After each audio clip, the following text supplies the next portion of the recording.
Welcome everybody to what is, Michelle's just pointed out, the last Friday live before Christmas.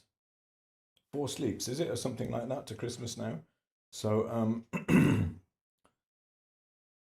there will be one after Christmas, but there won't be one on the following Friday because that's the 3rd of January. And I've foolishly signed up for the Exeter trial. A lot of nonsense where we go and we ride motorbikes and drive knackered old cars through the night in January around the countryside and then do some tricky off-road stuff. But that's got nothing to do with painting, arguably. Let me catch up. Welcome everybody. Thank you for coming. So today's stream is going to be possibly a little different than usual because it's the second stage on this painting that we started last week.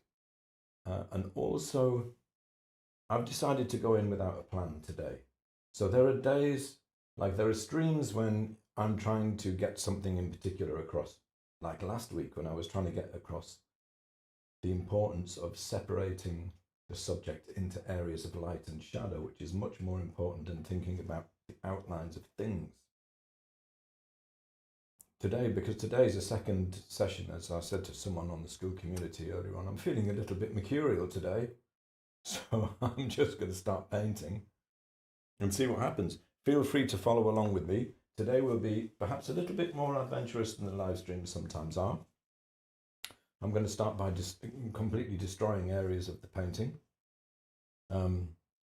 because sometimes it can be a good idea to open up the possibilities of where a painting might go. Where this painting is now, I could quite easily just finish it, get really close to the actual colour, try and work, a little bit of expression into it and basically paint it and finish the painting.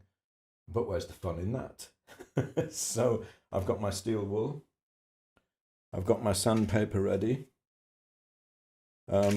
So far I only have 3 colours out on the palette, which you can see there. I've got lead white, raw umber and ivory black. I don't know what other colours I'm going to use. I do know that I'm not going to attempt to get really, really close to the actual colours of the squash today. So today might be instructive. It might be a complete disaster. We'll just have to wait and see. Let's switch over to the easel and see where we are. Here we go. So the painting may be a little bit smaller on the screen today, but it's roughly the same size as the ref photo, which I thought would be interesting, especially for today, because if I do wander away a little bit from the reference photo, so it's very easy when you have a painting at this stage. The drawing is reasonably accurate, the values are all right, the balance and everything. I could just go in and basically finish it, or I can see where else it might go, what other possibilities there might be if something different happens. Now, obviously, I'm a fairly literal painter. I paint realism. So it's not going to be like some wild abstract piece. But I am going to start by getting some rough sandpaper. This is rather worn, but it's, what is this? Don't know what grit this is. I think it's about 400. No, less, more like maybe 100 or 200 this. It's quite rough, but it has also been used quite a bit. Look away if you don't want to see parts of the painting get destroyed, because first thing, right, this shadow here is wrong. That actually should be a little bit higher, so let's start by taking that out. Scratchy, scratchy, scratch. Now, I actually like, I like what happens when you start to sand back a wipeout. It starts to get this kind of, let's just start by obliterating things a little bit. It gets a kind of a magic to it. You see, this, I think it happens a lot with wipeouts. It certainly doesn't just happen when I do them, because all of the ones that people have posted in the school have this same kind of magic to them. They have this I think it comes partly from the texture. They have almost like a poetry to them. It's partly to do with the clear separation of the light and the shadow for sure, but it's also, let's get something rougher out. Let's get the steel wool out. It's certainly partly that, but it's also all of this lovely texture that you get in it, which actually I think I did work some texture into the surface. So this is completely dry. You obviously can't do this if your panel isn't dry. I should also say, if you're painting with lead white like I am, you probably want to wear a mask if you're doing this, just to be on the safe side, you know. And, you know, I'm deliberately working scratches into the whole thing. I'm deliberately partially destroying what I've made because I don't want to get too locked into it. I don't want to get too locked into just trying to make a perfect painting this time. And texture is life. Like on this tabletop here, I know that there is kind of there's a wood grain in it, and with the steel wool, I can kind of scratch into it and almost create that. You see, I think, yes, I'm making a bit of a mess.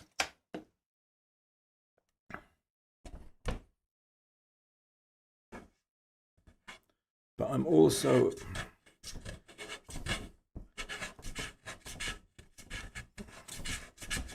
deliberately taking it somewhere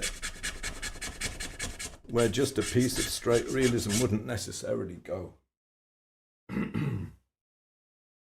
I've been doing this for quite a long time, actually. I was surprised to find, I thought it was just a recent thing that I'd started doing. You know, let's just destroy this edge.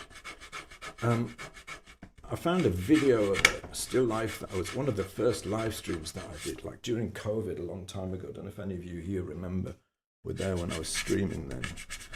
And I wonder if I've got anything sharper I can work that with. Exacto. And I was painting some quinces, and I was surprised to see that even back then I'd started scraping the surface with a knife, although I'd kind of forgotten that I'd done it. I've also done this on paintings of flowers. I think it works best if the drawing is good and the values are good, you know. I mean, it's like painting very expressively. You can just end up making a complete mess if you're not very careful. I've also got something new to play with. I'm probably not going to play with it today. Cold wax medium. No, I won't be getting that out today. But I have begun to experiment with it a little bit. You see, I think you may not agree with me, and you may think this is horrendous what I'm doing now. But I think it's gradually becoming more interesting. It's becoming a little bit more beautiful.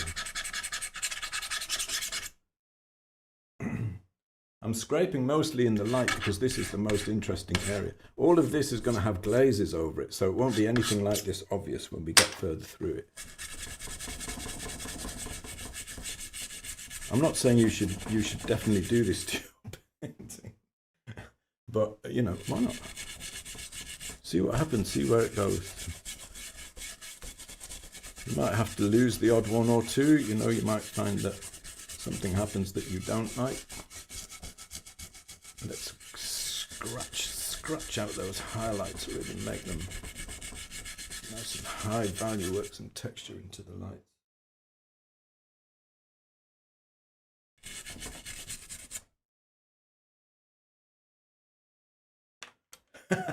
Natalia says the sound is worth the effect. Also, unfortunately, I think the boom for my easel camera, my palette camera, is resting against the top post of the easel, so pretty inevitably it's banging it about a little bit. Apologies if it's making you feel seasick. Soft sandpaper gives a very different effect.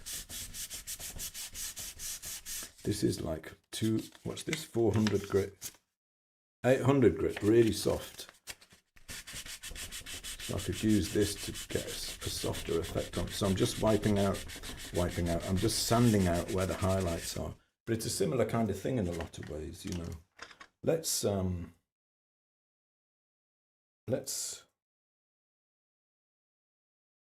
scratchy scratch some texture into the stem. I mean, all this is going to be covered to a greater or lesser extent by whatever happens next, which we don't really know yet. I mean, there's going to be some glazing of colour in the shadows for sure. I'm not going to, as I say, I'm not going to go completely crazy and make something which is totally unrelated. But you know, to be honest, I've been feeling a strong urge lately to to move a little bit further away. I'm just talking about in my own work, from something which you could say, I suppose you could say, like close realism. Yes, it is that partly, but I still want to be able, I want to, like, it's not like I'm going to be painting really abstract pieces. I still want them to be very much about the visual effect of things that are there, that really, that live, you know.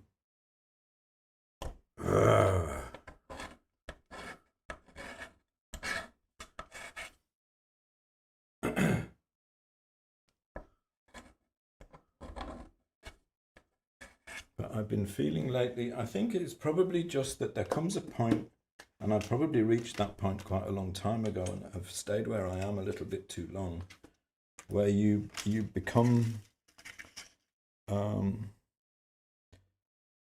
don't know if I've really got the words to describe this, but for a very long time, I've been utterly consumed with wanting to learn to understand colour, to understand the difference between light and shadow, to be able to draw really well, to you know, I've been kind of delving into ways to translate the visual impression as well as I can, because I was amazed to find 20 odd years ago, when I decided that I didn't know how to paint very well and I was going to teach myself all over again from the start, I realized that my work was pretty awful.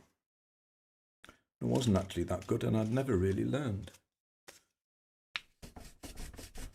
And then 20 years later, I find that I'm at a point now where it's not, perhaps it's partly that it's not so much of a challenge for me now.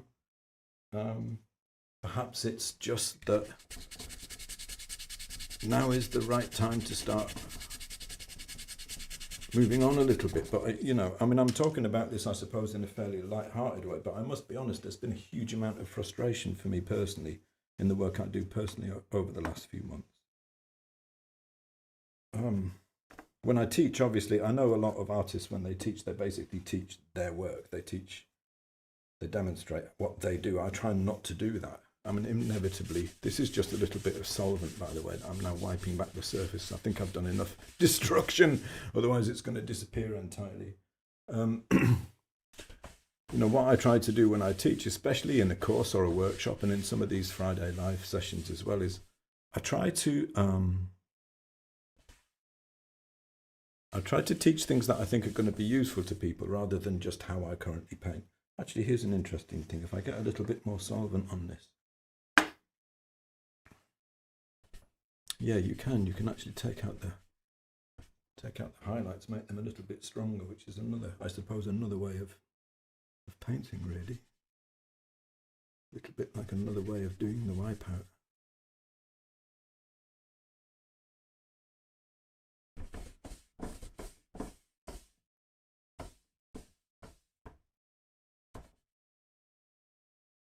But then inevitably, I think it's true, you know, like I've always tried to teach things that are kind of aesthetic agnostic. Like if you wanted to paint really loosely, it would work. If you wanted to paint really in a really refined way, it would work. But I think, I'm not sure that's ever really entirely possible. I mean, obviously some of what I like and some of the way that I paint is always going to creep in. Just looking for where those highlights are now. See, all of this texture, this texture would be difficult to get the same with just paint. So the challenge for me today is not to lose the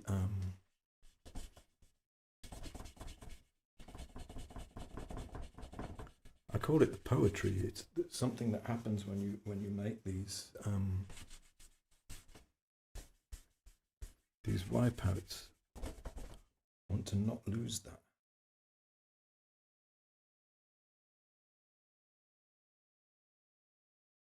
Stephanie says, how do you keep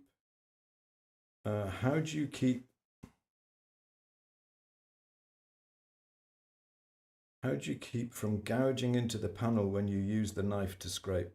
Yeah, it is just being a little bit careful with the amount of pressure. Oh, I forgot something. Yeah, so a couple of comments here. Let me catch up with the comments. So,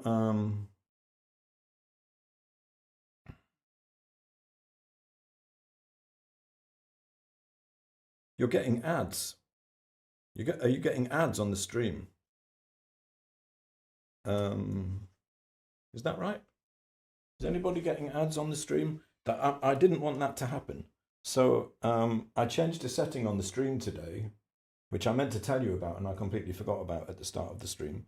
Because someone emailed me earlier on today saying they wanted to make a donation because they really enjoyed the Friday live streams. And I've never tried to monetize my YouTube channel at all. I've just seen it as a way of just getting stuff out there. But I thought it was a lovely idea. And you can do this thing where you can donate in the chat, but you have to turn on monetization in YouTube, in your YouTube account, right?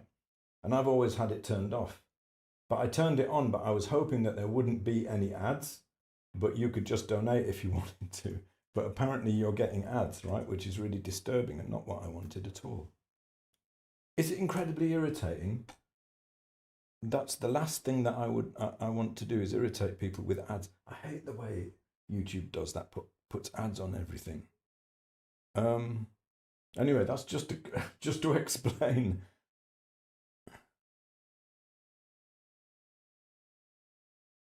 Why you might be getting the odd ads. I mean, you know, hopefully ads, no.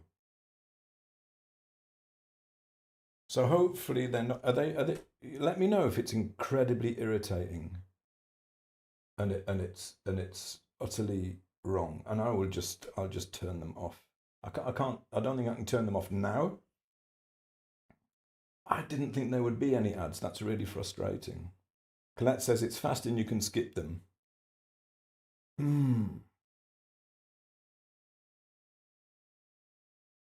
Yeah, bit of controversy there. Something that I changed for the first time. Yeah, I mean, personally, I absolutely hate ads, and I would definitely not want to subject you to them. But I suspect that I can't do anything to change it now. So if they come up, you'll just have to kind of click through them. But Ross, if you're here, there should hopefully be an option for you to. He wanted to send me a Christmas present, and he said I can't. Usually he's seen live streams before where you can send someone a Christmas present, and you couldn't do it. And he wanted to know how.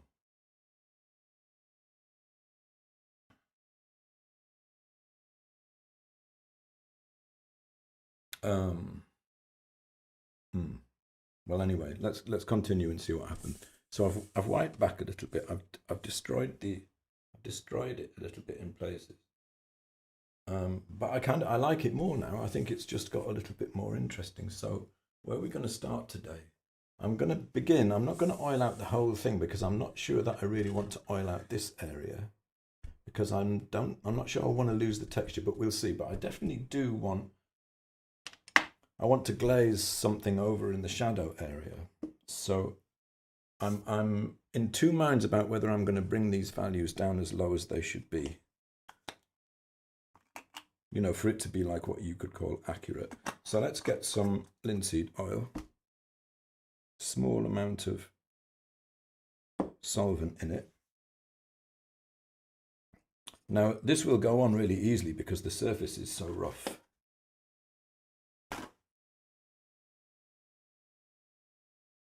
Ron, sorry, not Ross. I got your name wrong. I'm sorry, Ron. Yeah, so I turned it on for you. So listen, Ron is here. So if the ads are really annoying you, it's Ron's fault. Oh dear.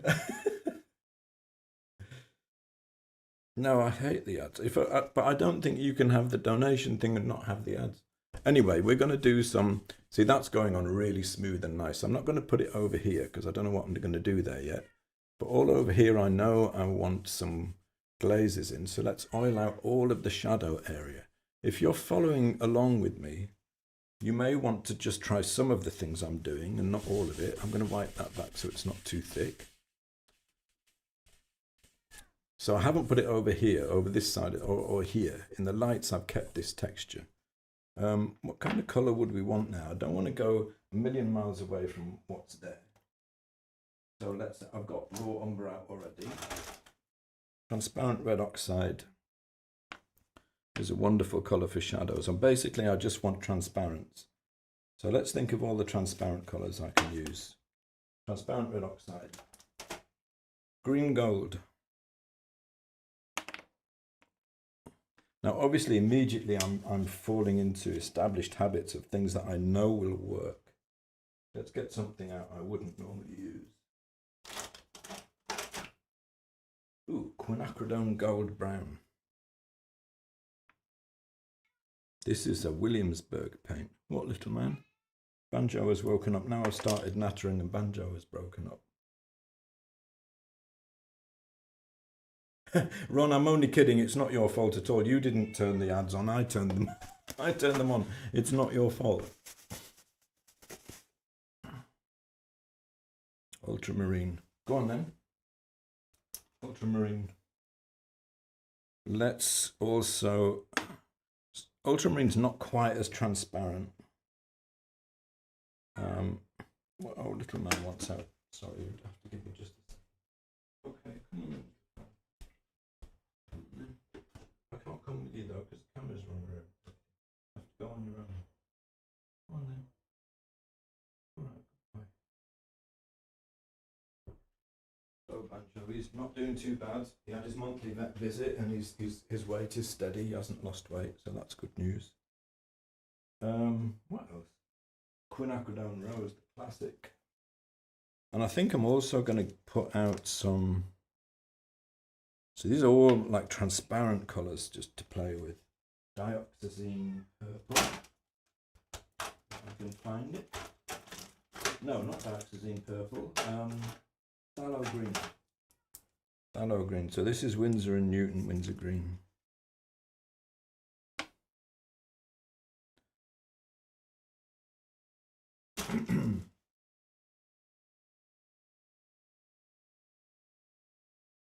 That's interesting. Matthew says, I got a tube of green gold from a Rembrandt and it's light, creamy grass green. Sounds like it might be a mix.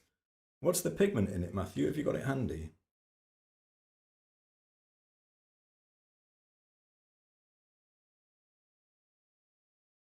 David says, it looks like a photo from the 1860s. I like that. I kind of like that. I like that effect. Let's get a brush. I've got a new brush today. I was in the art shop the other day getting my cold wax medium, and this is it's actually made by Jackson's, but I'm sure it's fine because it's a synthetic, and synthetics are basically generally fine. Let's get some of this gold brown. You know what? Let's just put some on with the palette knife.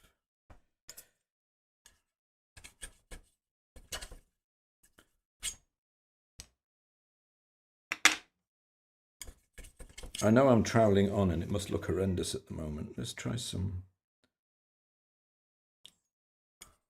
What I'm doing at the moment is I'm deliberately stepping outside of what I would normally do here. I'm going to put this on and then I'm going to wipe it back. So this is quinacridone gold brown and Winsor green, phthalo green, and I'm just putting it mostly in the shadow areas, you know. That's interesting. And then if I wipe it back,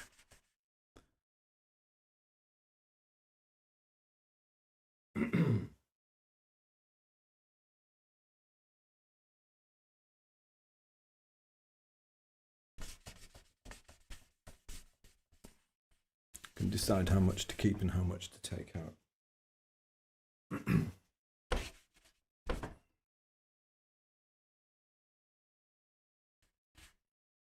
Now this area of the painting here, the background, is... Oh, little man is still there. He's sitting outside the door now. See if I can get someone to feed him. Could someone feed Banjo, please? Banjo's hungry and he's sitting meowing and I'm painting at the moment. You have to come and get him. Thank you.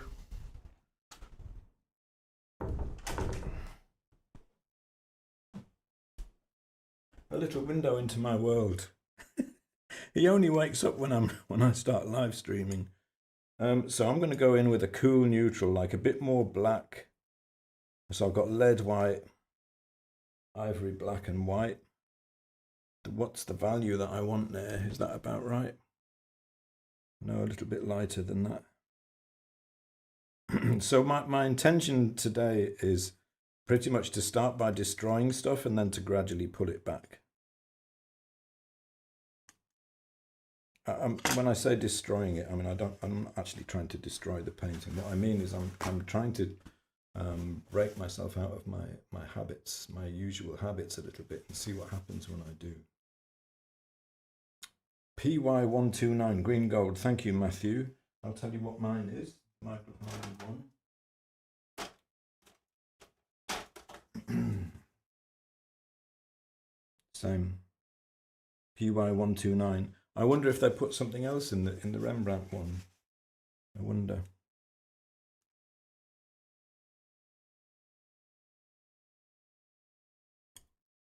So what I'm after here is the impression of light. So I know that visually, if you drop chroma and you paint something more opaque, and I bring up the value for a neutral background, it's going to make it appear to have more light in it. So I'm not just painting random stuff. This is based on what I've learned about color over the years. I know that this is gonna bring the impression of light into this part of the painting here.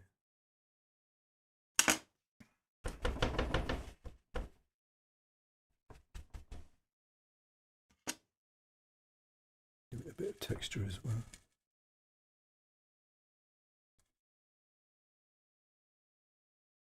So we've got like deep shadow going on over here. Now I know you can get away with quite a lot in your shadows if your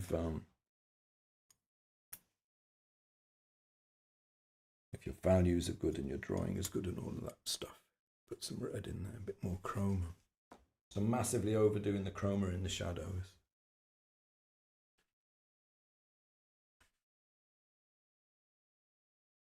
I'm going to try bringing in the occlusion shadow, which is the very dark value that you would normally have down there. I'm going to use raw umber and black for that, just to kind of say there is an object here which is sitting on a table.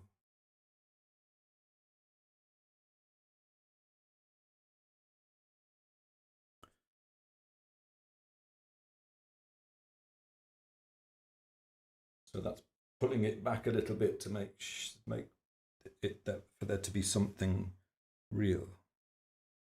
Let's put in a little bit of the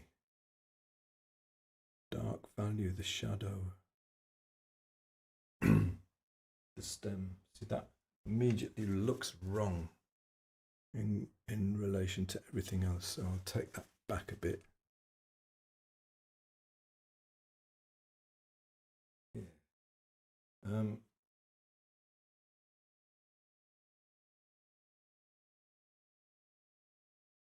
going to try bringing in a little bit of that shadow. Where's my new soft brush?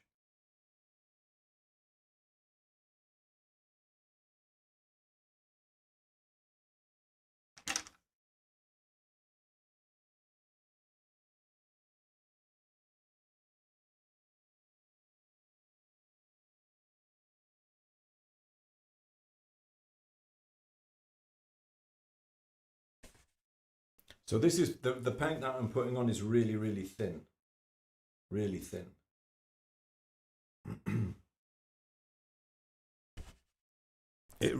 So you can see all of the, hopefully you can see well enough on the screen to see all of the scratches and everything that are still showing.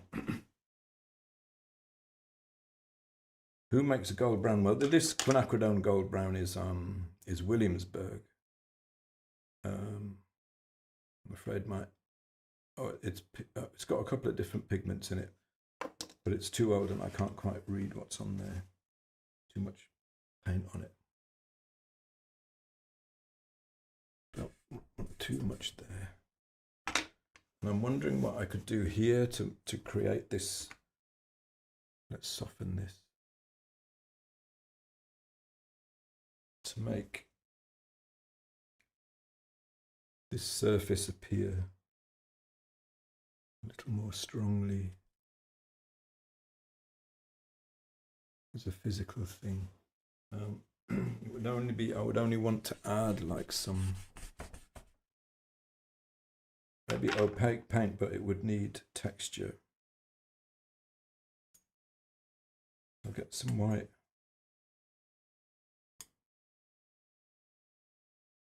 Raw umber. I want it to be close to neutral.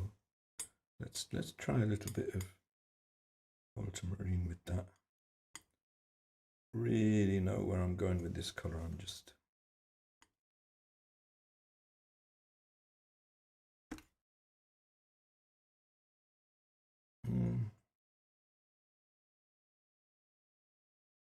more raw umber. It's gone a bit too green, so I put some transparent red oxide in it. I don't want the chroma to be too high though, so I'll put some black in it.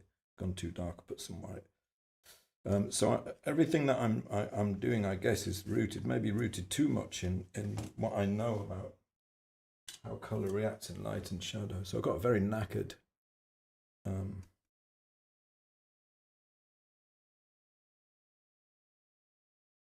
old hog brush that's basically been left with paint on it. And because there's no oil on this, it's going on like a kind of a dry brush. Don't know if I like that. Don't know if I like that or not. Well, let's put it on and then scrape it back and see what happens.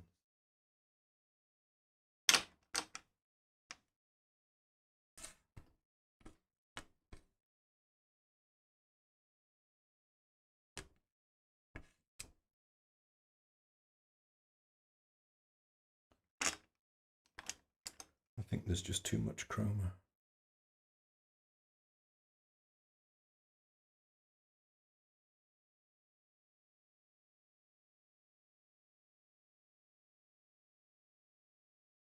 This is interesting, this brush. I hadn't realized, but it's almost like one of Rosemary's combers. It's got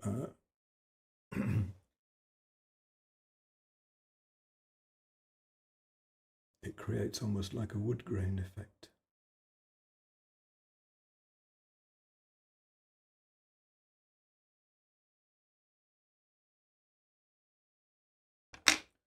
You're probably all thinking, what is he doing? He's gone mad. It's nearly Christmas. I promise I have not been drinking yet.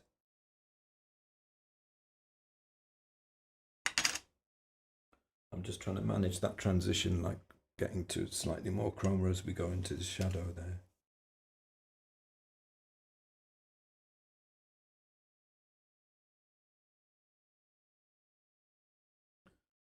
So it's still got, you can still see like a lot of the painting underneath there. I think we can possibly go a little bit lighter in the background on the up here.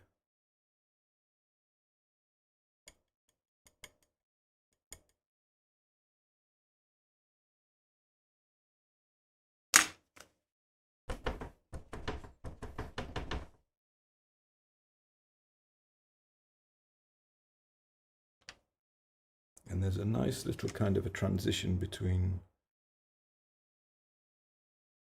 the value of the background there against the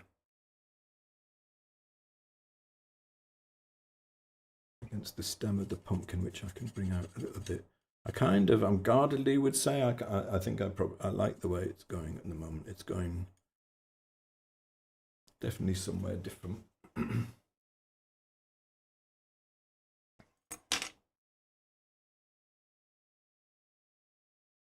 That's a nice thing to say, Martha. Martha says, sharing the process of exploration as you are doing it is a generous gift. Thank you. That's a nice thing to say. Very nice.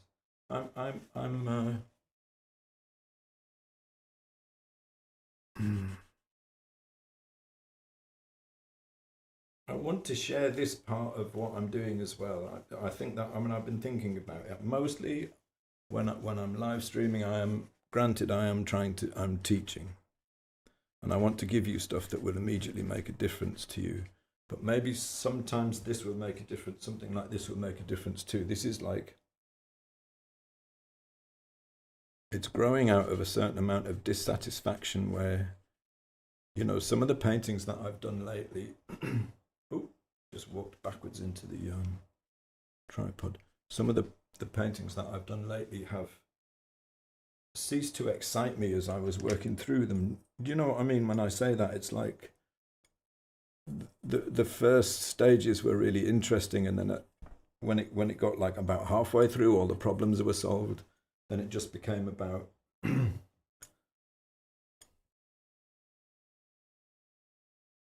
almost just like a process to follow, like just to finish, and stopped feeling quite so interesting. So I was talking about like I've been working on still life for a very long time because it's such a good way, it's such an effective thing to do, to learn with. And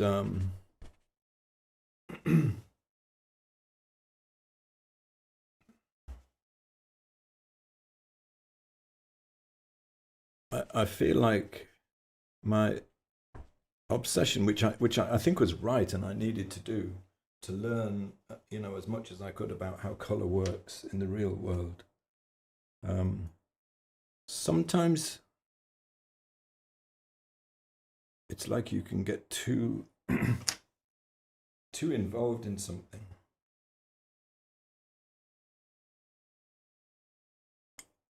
to the point where it becomes like a, you know, not a roadblock exactly, but it's kind of a bubble that you're in, that you, it becomes safe. It becomes too safe.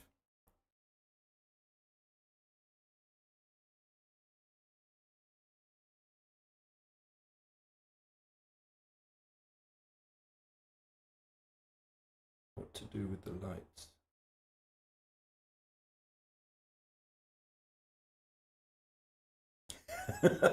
Ertie says he's gone mad. Let me try and catch up on some of the comments, because I've been off on one then for quite a while, and haven't been keeping up at all. I'm just going to catch up.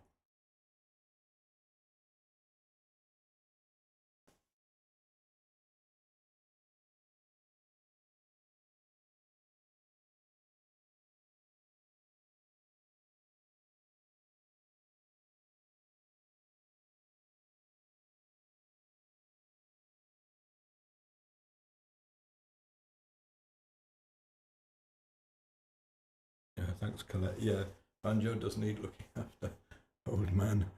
I feel bad about it, but it's like, you know, he's part of the family. Even the dog says hello to him in the mornings, which he doesn't like at all. You know, he'd rather she had nothing to do with him. He's like, oh God, not again. She runs over, wagging her little tail, and gives him a kiss, which of course means a lick on the face, which you I don't think he really appreciates very much.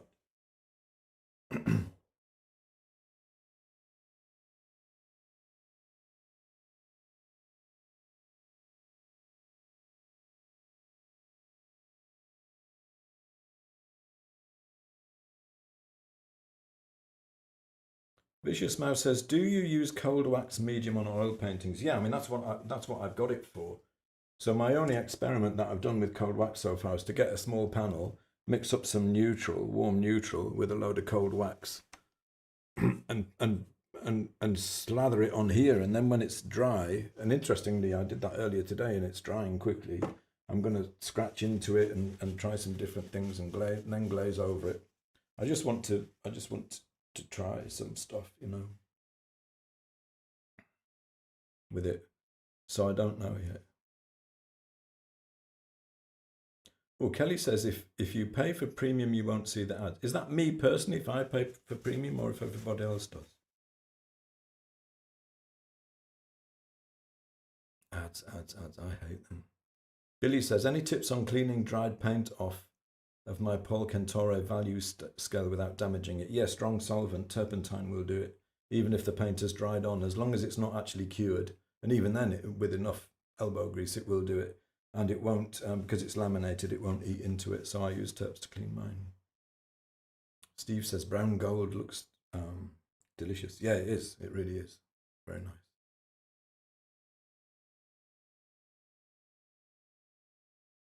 Oh, Kathy says solvent messed up her first one. Oh. I don't use very much, to be fair, though. I just put a little bit on the cloth and then rub it down. Thank you, Pamela. Pamela likes the texture. But Bertie thinks I'm mad. Little bit. I actually really like where it's going. And partly I've stopped now to look at the comments because I like where it started going, and I don't want to mess it up. So I'm literally just trying to put light in, a bit more light into the background by making it slightly higher value and more neutral and adding a little bit of texture.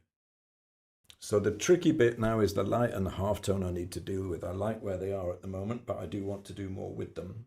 So I need to think about how I'm going to do it.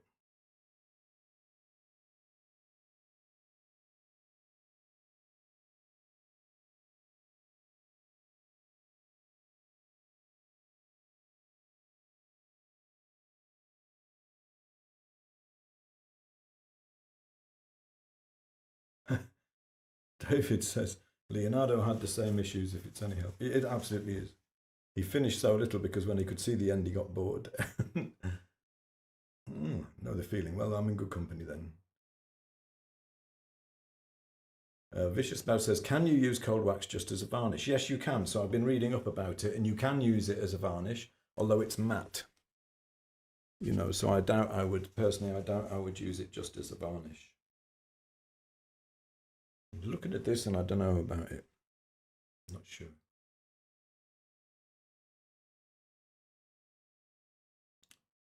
Bertie says, Johannes Vermeer was the opposite. They say he couldn't stop where he was going.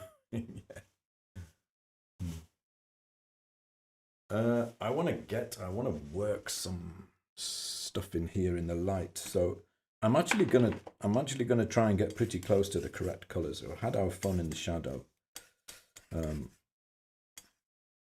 But what I don't want to lose is this nice quality. So I'm gonna start to pull it back a little bit.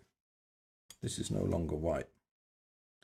So let's say that's a mixed color and put it there. I'm going to put some more white out. This, by the way, I think is stack process lead white from Natural Pigments. And it's yum. I don't mean to say I've been eating it. I really haven't. It's a very bad idea. I mean, it's really, really nice to paint with. I like it. It's very similar to their normal lead whites, but it just seems a little bit more stringy. Slightly different consistency. So I'm thinking about the colors that I want there. It's a very low chroma, like blue-green. So I would be inclined to think about the values that I want. It's very close to neutral, I think. Most of it is really, really close to neutral, so I could try painting some of it. And I suspect it's more green than blue. So I'm gonna, because I've painted squashes like this before, I'm gonna start with high value, small amount of black and white. And into that, I'm gonna put just a little bit of, a tiny bit of green gold. It's a strong tinter though, so I need to be careful not to put too much in. That might be a bit too much, add some more black.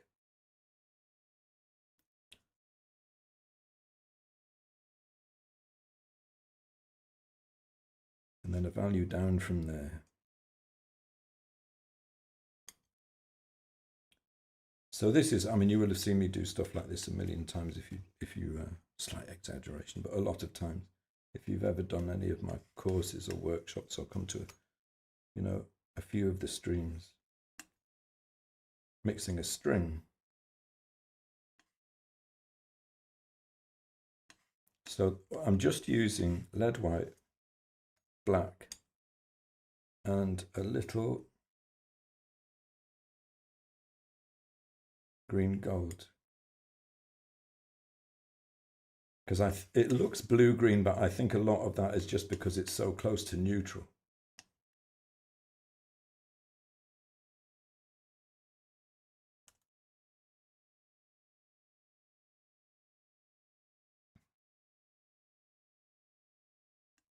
Yeah, comebacks interest me because I've only just really come across it, partly because I found some paintings that I really liked, that have a lot of really nice texture in them, and I looked into the artists who'd done them to find out what if I could find out anything about their technique, how they were getting these beautiful organic, almost like natural textures, as if it was rock or something, you know. So how far have I gone? Probably down to about a value 6 now. 7 to a 6. Yeah, this is about a 6. This one here I've got is going to be about an 8. It's about 7.5 to an 8. This one, 8. Yeah. And then I've got white for my highest.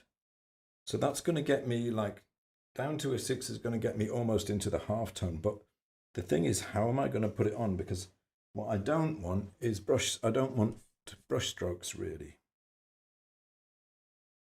The reason is because I want to keep that texture. So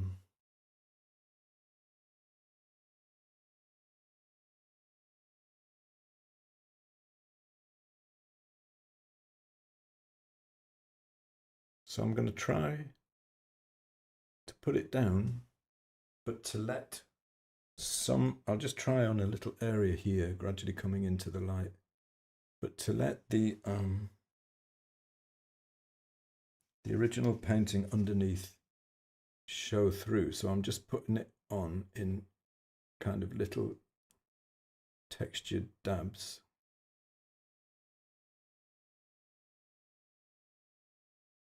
Then we go up into the light, which is here. I want a harder edge on the light there.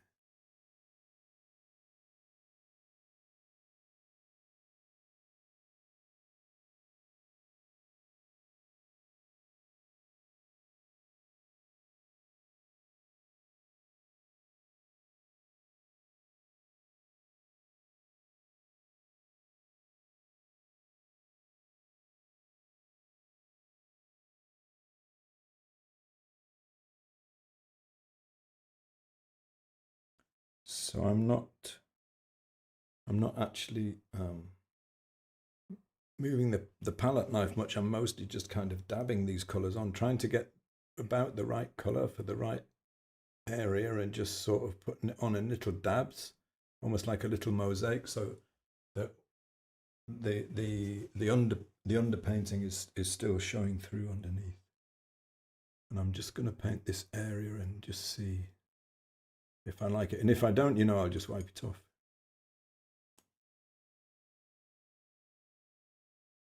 We'd have a lighter part here.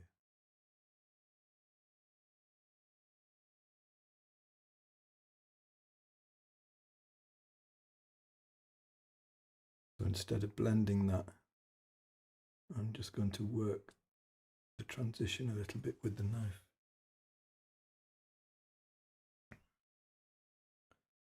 When we go into the shadow side, we're going to get a little bit more chroma, so I'm going to go with, to echo what I've got over here, green, gold, and gold brown. Raw umber to knock that chroma back, raw umber and black actually to knock that chroma back.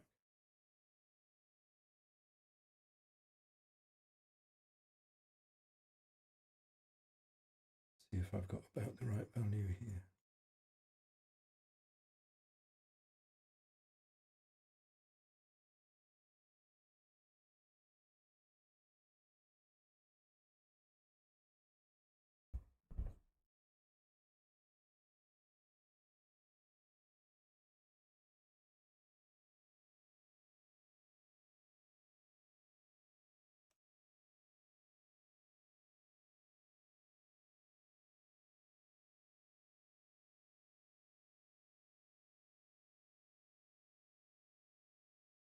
I hope you don't mind me just kind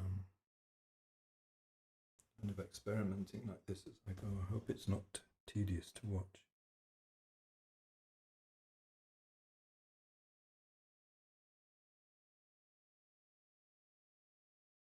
I'm doing this very slowly because I'm not sure how it's going to turn out yet, but I think so far I'm liking it. I'm just starting to bring in suggestion of the colour there, you know.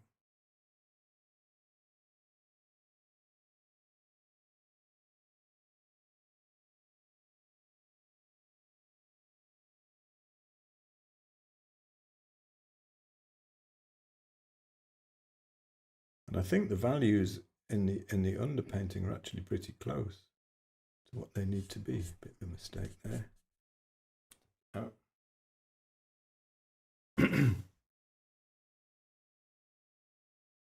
Yeah. Let's cover a bit more in.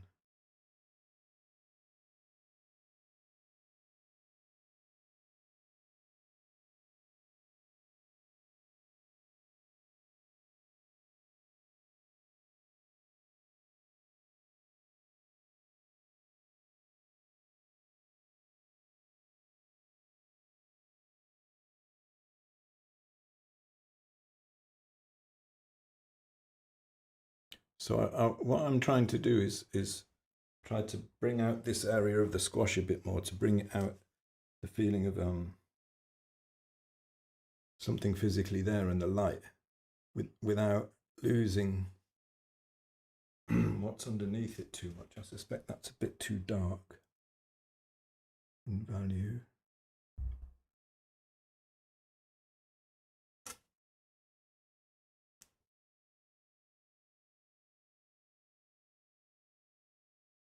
So I'm using a mixture of the colours that I used in the shadow, which are not the right colours, obviously, but you know, with the colours that I've mixed for the light side of the squash. And I think they are about right. I think they probably are about right. And I don't want to do anything that doesn't describe the form here. The reason I'm doing it this way with the texture is because I want to keep it, you know, that squashes have the most amazing texture, and I want to make sure I don't lose that. I want to add more texture here rather than lose any. That's going to be too dark. The values are really, really close on the right hand side here.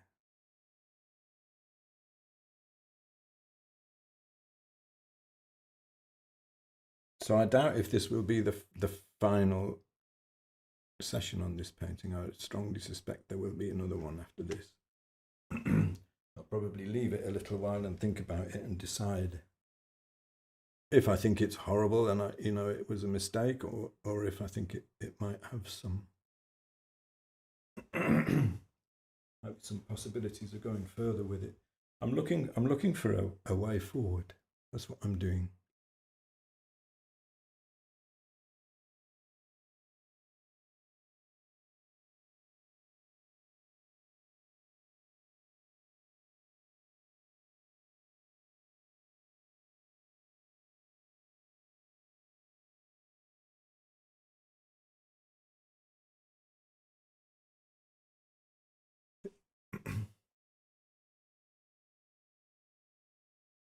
But that doesn't mean that the emphasis of my teaching will change at all. This is me just painting in the studio today.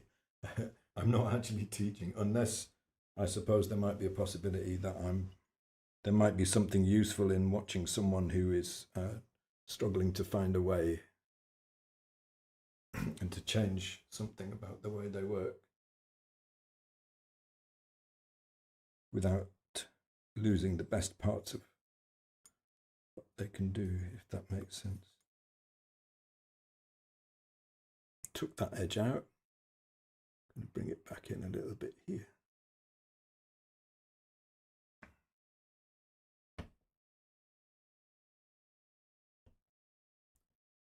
But one thing that I'm very wary of while I'm doing this is I don't want to end up with anything which is that looks too deliberate or forced. You know what I mean when I say that? Like sometimes I think you know, it can end up looking a little bit like it doesn't help the painting. You know, you could end up doing something that doesn't actually make the painting work any better.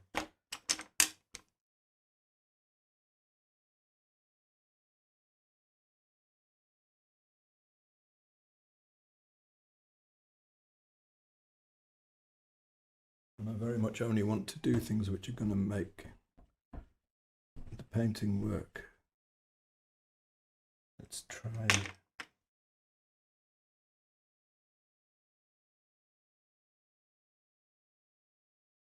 Make it work more effectively. Got some really nice little orange touches in there, actually. Put a bit of that in. Lighter than that. Let's overdo it a little bit.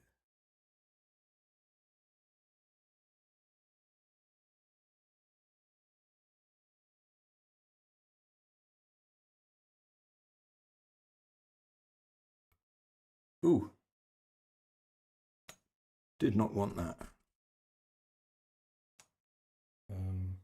Definitely don't want that there.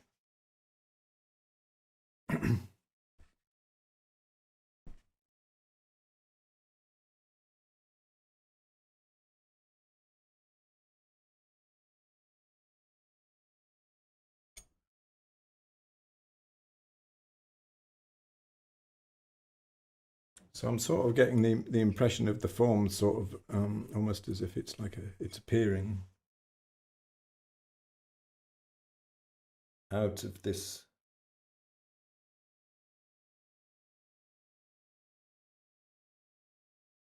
mess of scratches and glazes and I wonder if like the more put some light in there, a little bit of light. I wonder if the more layers I put on it, and the, you know, scratching back each layer and repainting, like how far could something like this go? Maybe I've been wondering lately if maybe that's a part of how I figure out what it is that I want to change and where it is that I want to go is just by working over something and over it and over it. I had a real nice chat with a painter friend the other day, and he was saying what he does is sometimes is paint something 3 times. And the first one is the most kind of closest, if you like. And then having done that, you have more license to go a bit further with the next versions and to try something, and if it doesn't work, then you know.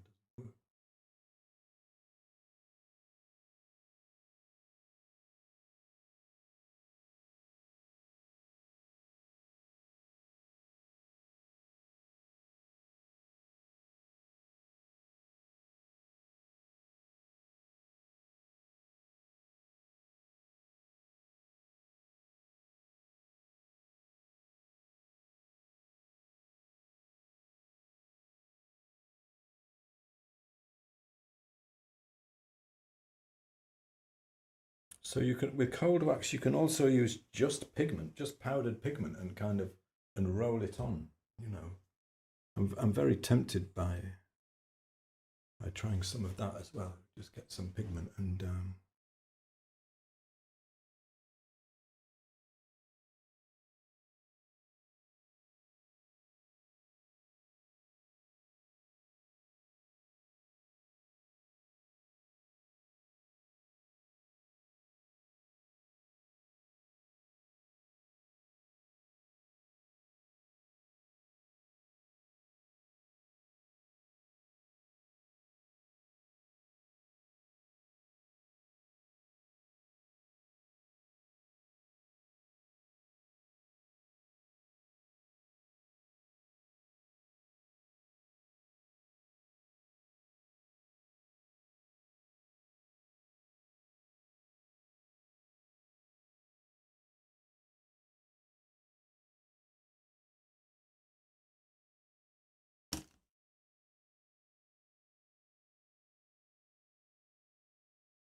I can't really. Normally, I try to talk a lot about what I'm doing and explain what I'm doing, but it's difficult for me to do it today because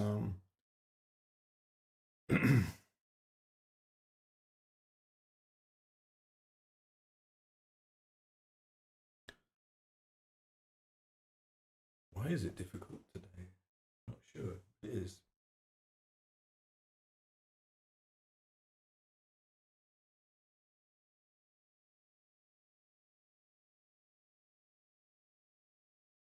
If this is the first time you've ever seen one of my, if you're here and this is the first time you've ever seen one of my live streams, I'm sorry.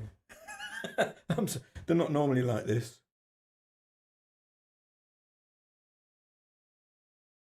Am I losing too much of what's underneath? That's what I'm asking myself at the moment. As I carry on working, am I losing more and more of what's underneath, or am I adding?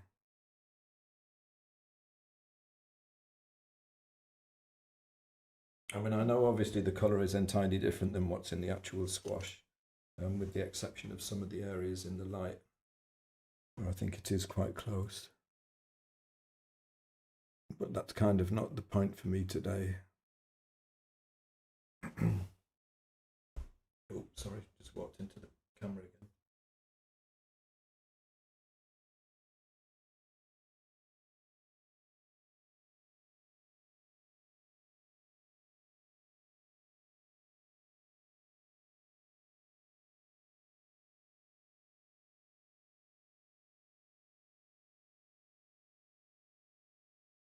Why that there? You know, I don't know really. Normally I'm saying like, right, I'm going to do the reflected light now, and I want to make sure that I don't make this too light, because that's a problem a lot of people do, and blah blah, and this I'm a lot more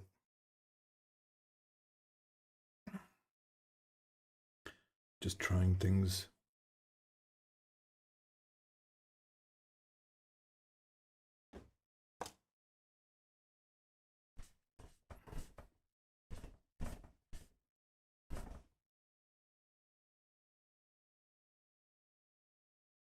So I've got all of this chroma everywhere else, so now I'm thinking about putting less chroma in over here, but I've got a very rough surface, which is really nice. So if I get a very small amount of paint on here and scribble it on, it's bringing out a bit more texture up there. I haven't decided yet if I think it's a little bit too distracting or not.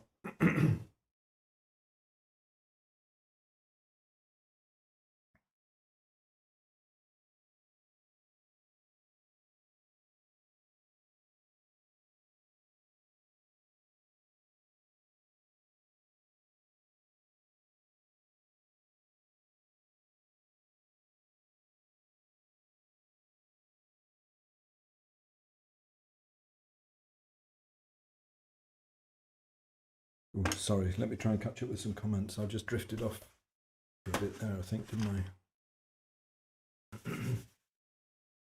I? I don't want to lose the form. That's the thing. I want the overall effect to be, what's the word?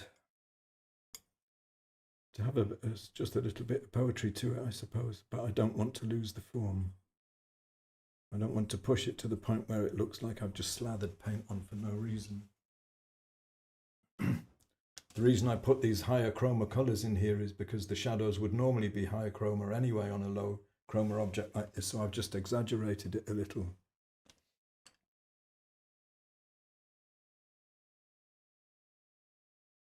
This brush I left out with some lead white on it, so it's knackered now, so that's quite nice.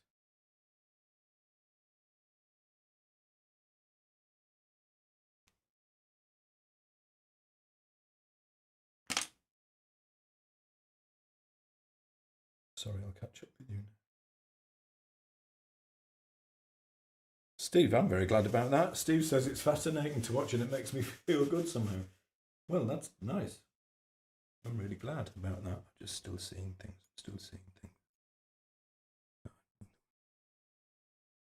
To change.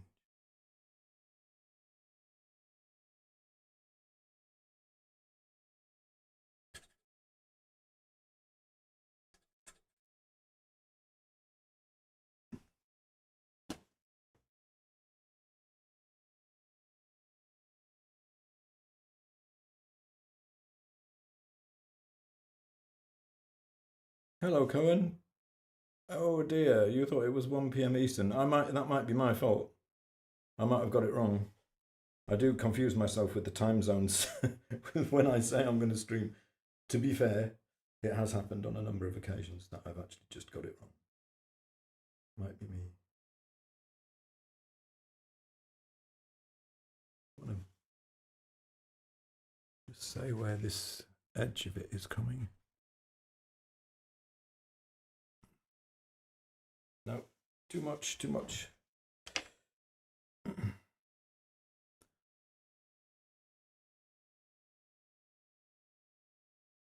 Better.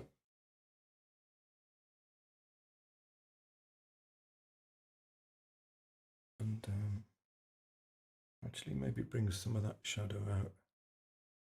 Where would it be?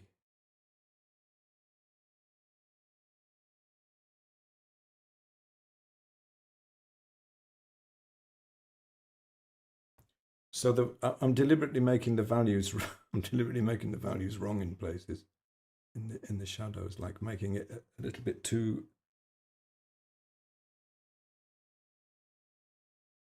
dark, but hopefully in a subtle way rather than. I'm gradually, bit by bit, I'm bringing more value differentiation into it, going down to the lowest values a little bit more in places. So that was too dark when I put it in before. Maybe it can take that now. Yes, it can. I think.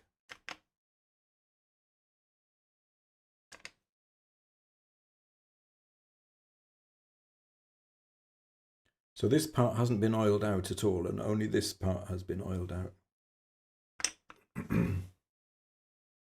So I can blend this really easily, and this has necessarily got a little bit less blending and more texture in it.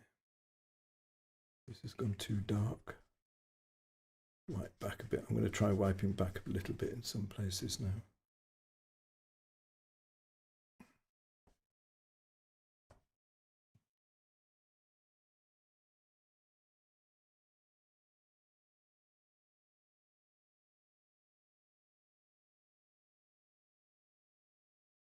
Billy says, how do you set up your lighting to minimize glare on your palette? Well, for me, I have two lights either side of my easel. They're Neewer 660s LEDs, high CRI, close to daylight. Slightly different. They're slightly pinkish, but close to daylight. And I have them at a very shallow angle on my easel, so I don't get too much kind of light, not too much glare on the surface of the easel. And I have my palette like at 90 degrees to the easel, and the light from the two Neewer lights falls on the palette there, and it just works really well. Keeps it. So I've got two lights either side. They also light the palette as well. Nope.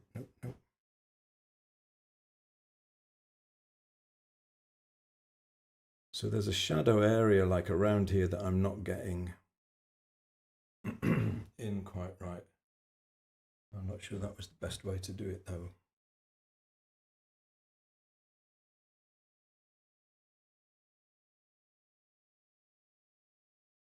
But I thought, well, see, I'm slowing down now. I'm getting more unsure about what I'm doing and where I'm going.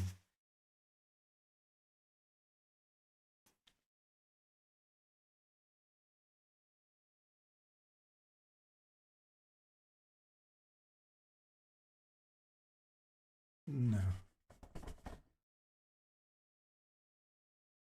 think I preferred that really vague. Just that value there felt a little bit too heavy.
Thank you, Martha. I'm not going to read what you wrote out there because I'm a little embarrassed by it, but it's a very nice thing to say. Thank you.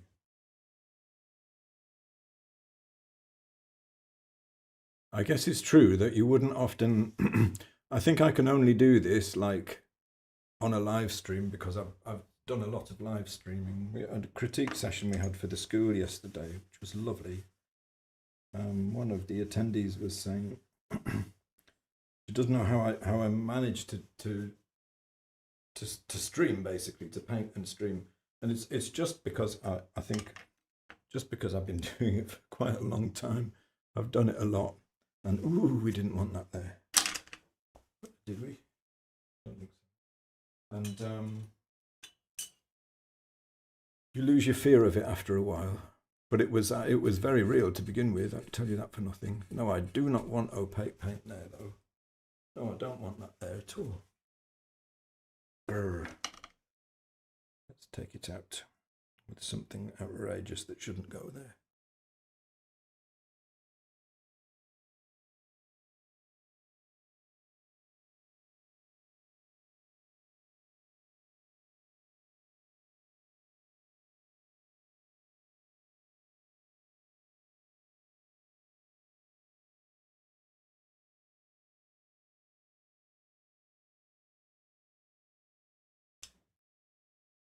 I should wipe out that little bit here. That is quite nice, I think, though, by putting something down that's wrong and then wiping it back, you get a hint of it left, so there's a hint of that quinacridone in there without it really shouting. Yes, it's the wrong colour. I know it's not obviously the actual colour of the squash there. So now I'm starting to stand back and think about what's bothering me.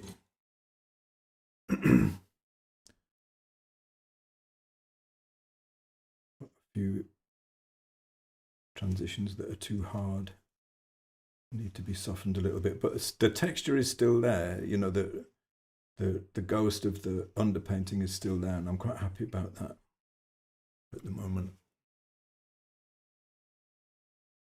I haven't lost too much of that yet. This is maybe getting a bit hard here.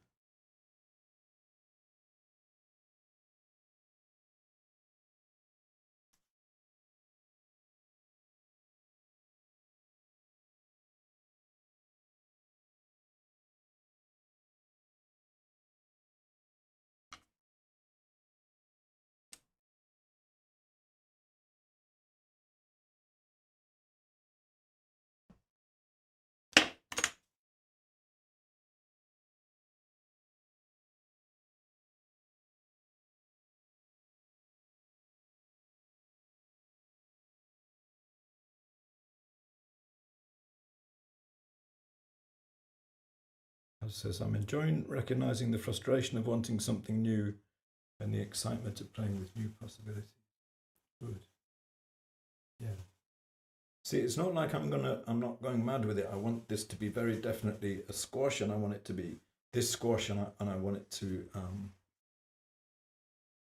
have a physicality to it. You know, I'm never going to move away from something that much. For me, I couldn't ever be an abstract painter, I don't think. I'm not saying there's anything wrong with it when I say that. I just mean, for me, that things need to be rooted in the world around me. But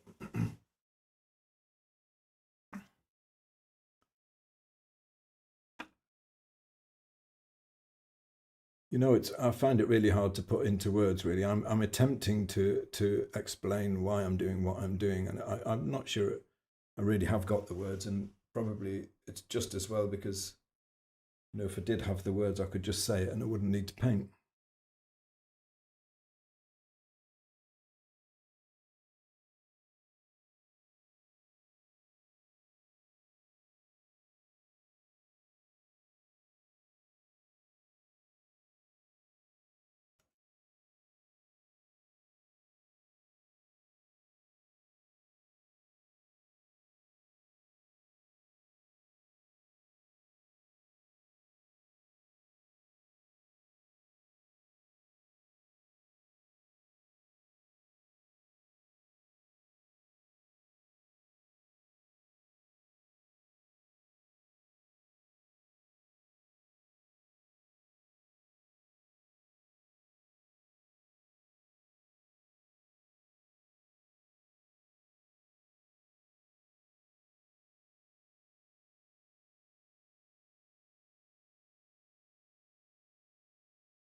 But I'm just wary. I think part of the reason that I've stayed with very literal translations of the like the what you could say is the visual impression for so long is that I'm very, you know, beyond the point where I'd learned to what I originally set out to do, which is to understand color and to be able to create convincing form.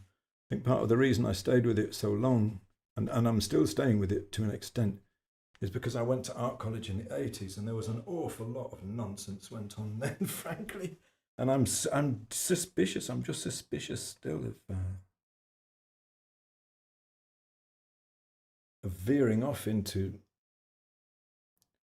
navel gazing and something which is not, you know. I mean, I guess for me, a lot of like painting needs to communicate in some way.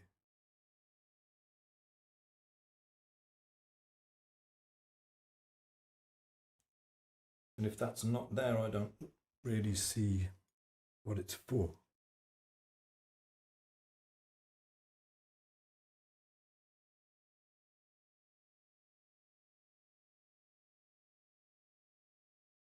If it's just about evolving a personal language that nobody else really gets, I don't really, you know, I could never go down that road.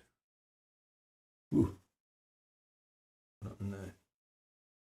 Paint on the cloth. I intended to wipe out a little bit and I got light where there shouldn't be light.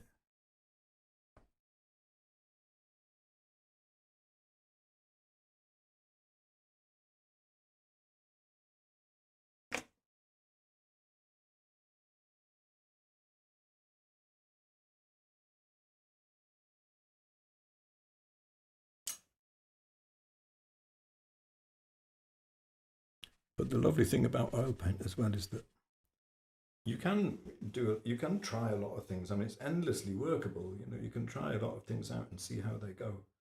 And if you're not, for any reason, not happy, then you can just take it out. So I'm looking closely at values now because I want to make sure I don't lose the form.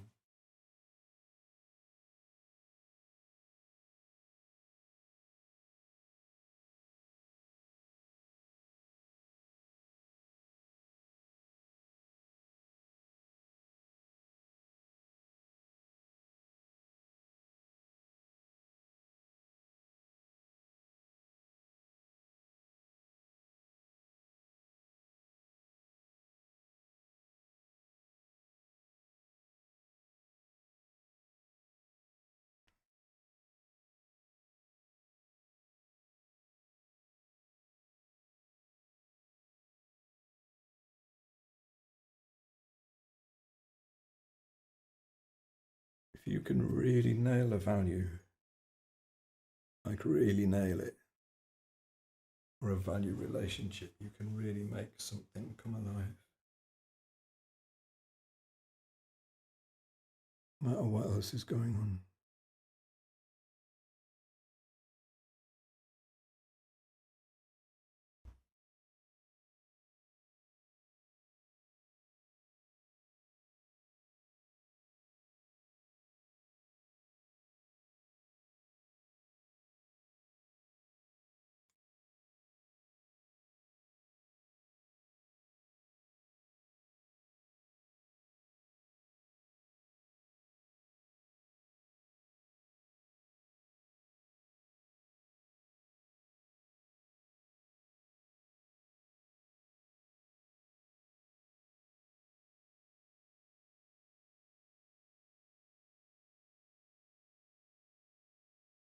Really good point. So Kathy says, I'm really enjoying seeing this process. It's abundantly clear that it wouldn't be possible for this kind of experimentation to work without accurate drawing. It would just look goofy. That's so true. It wouldn't work. And also, you know, obviously I've pushed the values a bit here, but still, you know, if I wasn't being really careful with the how I'm handling the values in the light, it just wouldn't work at all. Wouldn't work at all. Susan says she thinks the stem needs some attention and that might change how you see the rest. Definitely. I mean, every time you change something, it definitely changes how you see the rest.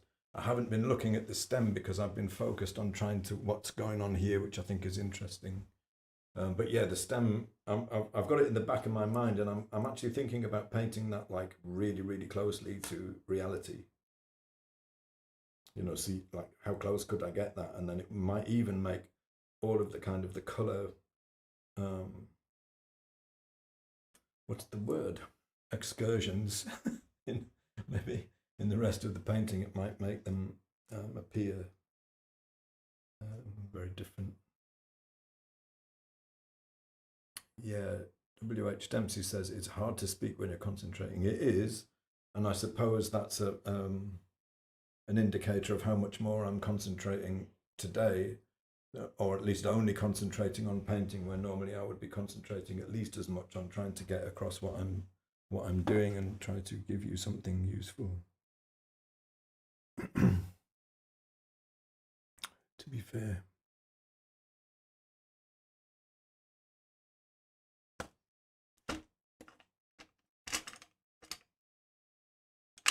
Where's that new brush gone?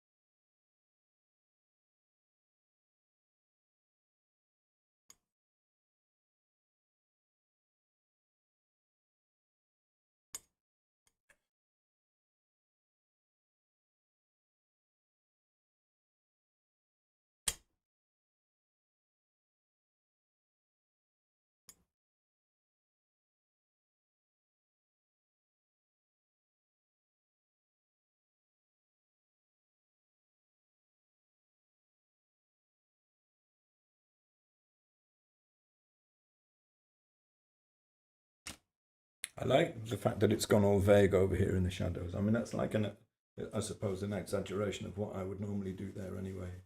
I keep trying to bring this outside edge in, and I'm just not doing it subtly enough. And it's every time I do it, I'm not quite sure that I don't feel like I've done it quite right. I'll try pulling a little bit of paint out with the brush. What I want is just a really subtle value shift, just enough to show where the outside edge is without making it like without really overstating it. You know, something that you feel it more than you can see it.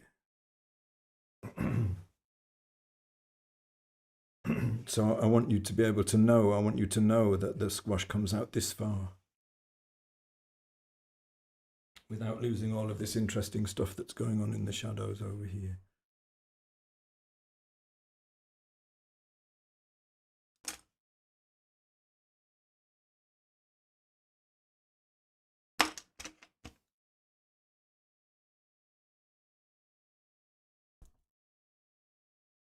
And obviously I'm paying a lot of attention to the edges, what's happening in the edges.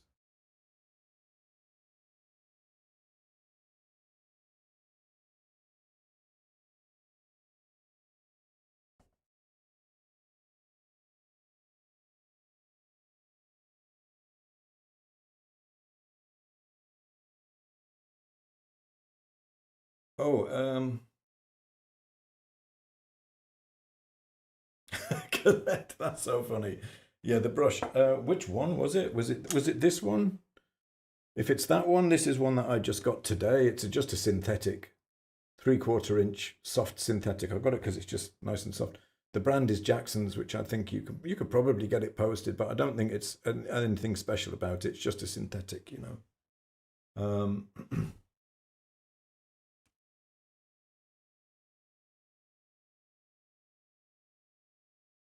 If it is this one, this is, I don't even know what this is. I've had it years and years and years. It's a really, really soft watercolor wash brush.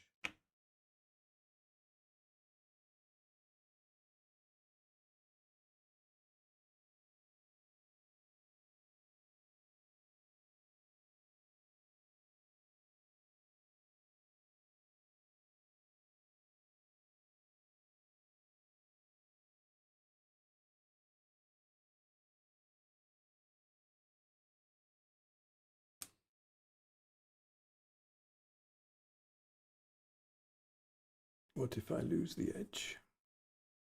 What if I take the edge out? Yeah, like it.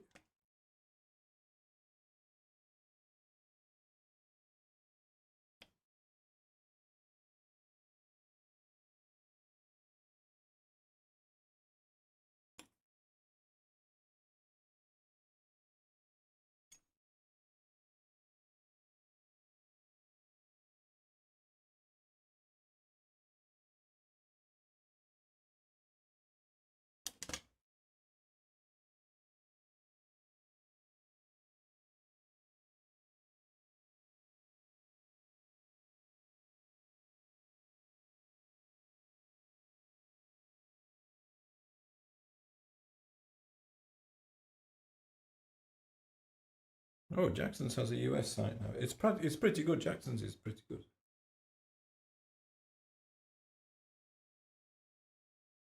I think.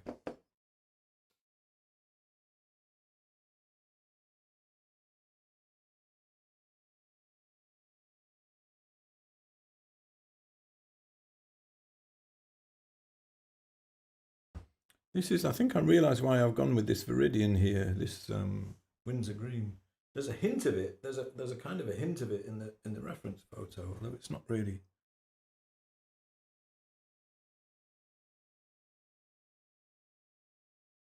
No, I don't like that.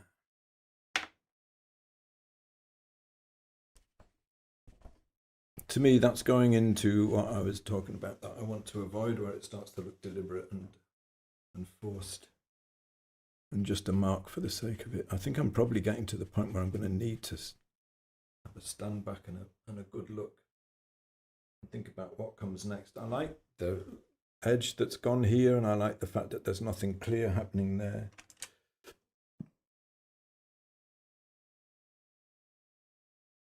But there's enough, hopefully, just to be able to show where the edge of the squash is in the shadow, or at least to get, you know, to kind of feel that it's there.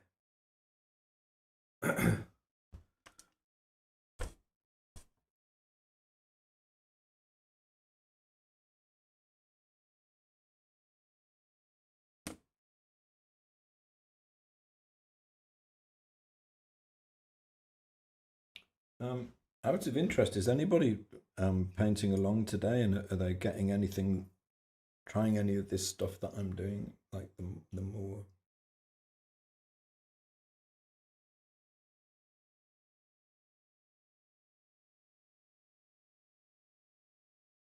I'd say interesting colour choices. I'd be interested to know. I feel a little bit guilty because these live streams are usually, like, I'm very keen to make them for people. And I know that a lot of you, especially in the school, will paint along and then post your paintings. And you know what Kathy said earlier on about stuff like this only really works if the drawing is really sound. It's really true. It's very true. So I'm being pretty careful with the values, even though I'm making some colour choices that don't really relate really that closely to what's there. And I'm destroying it in places, you know. I'm taking the form out. I think I want to do something here though, and I'm still thinking about making that really close to what's there.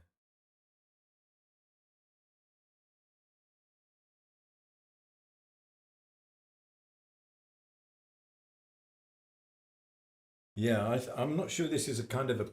I mean, you certainly could paint along, and it would be an interesting exercise. But I kind of think because what I'm doing is probably a lot more personal than what I would normally do on a stream. It's probably you would benefit from doing it like in your own time without it feeling rushed. No.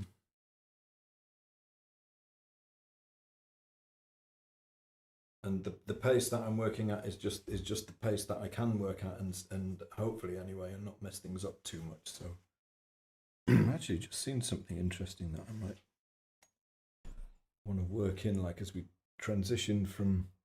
Part of the problem I've got is that, talking about drawing, I do have a pretty serious drawing problem in that my segments don't quite match up. So when I'm trying to decide about how I'm handling the values as it moves through the halftone into the shadow, it's slightly more difficult because I can't really use what's there exactly because my segments are a little bit different. So I kind of got to go with hopefully the right values and the segments that I have. Hello, Mariana. Good to see you.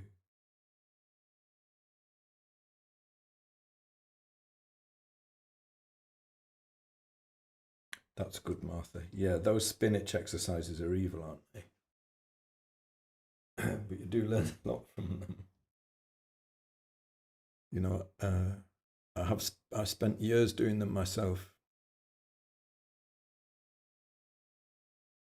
What we're talking about is like I was talking about in the critique session yesterday is that a lot of the time, like when I'm doing workshops, I try to make them interesting. I try to get like fundamentals, solid fundamentals across, but I try to do it like with subjects that are interesting and in ways that will be interesting and engaging. But I have a couple of online courses, one called The Keys to Colour and one called The Foundations of Form. And there is no smoothie in those. They are spinach.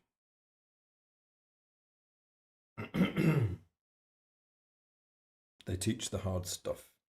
I mean, it's the same thing that I teach.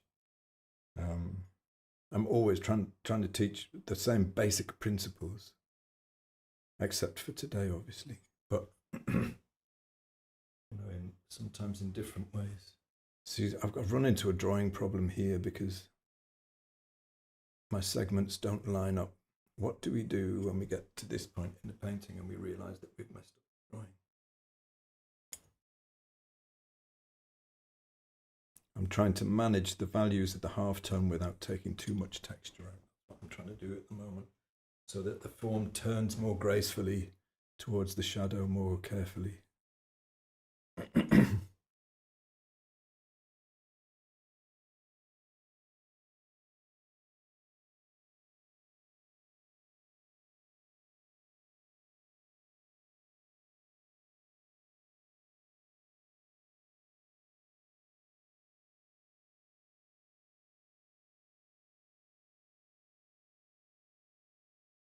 Oh, I was going to do the stem.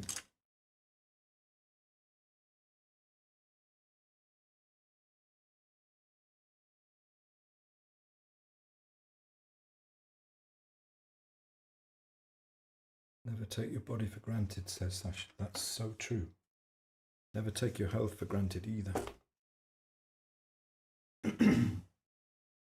Me personally, I'm lucky to be here and still grateful that I made it, and extremely grateful to the amazing doctors and the National Health Service that at the moment we still have basically saved my life about 7-8 years ago.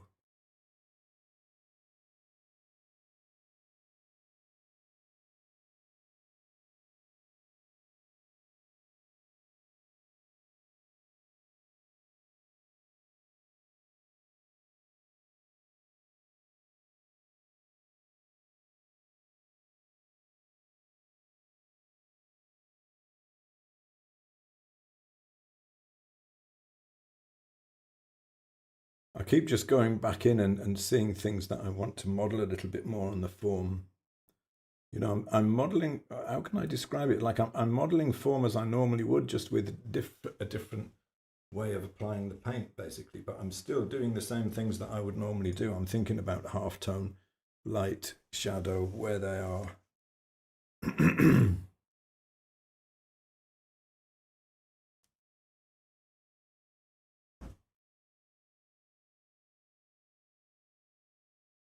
Out of interest, would anyone be interested in doing a workshop with me that delved into things like this a little more?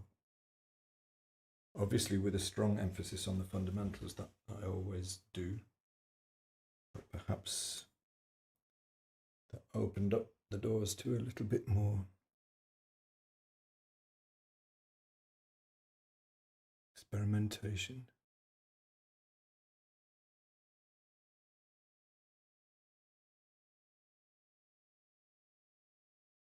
interest you? See, I have another workshop coming soon, and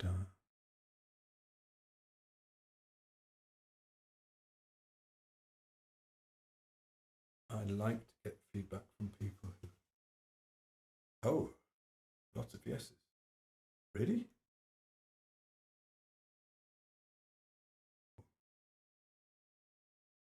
Well, that we can do. Just realised I forgot to turn on one of my mics. I got all the way through this session and I forgot to turn on one of my mics. I think, anyway. Really? You would like to play with this kind of stuff in a workshop? 6 weeks? See, the way, you've got me thinking now. I think it would be best done with, like, a subject like this works really well with it because it has very clear light and shadow. So it would probably be less adventurous in terms of subject, but more adventurous in terms of the interpretation. You know what I mean? So there wouldn't be too many incredibly difficult challenges in the subject, like, you know, a rose, say, which is incredibly difficult anyway, even if you're just trying to paint it straight. Challenge would be more in terms of how you take something and then interpret it in different ways.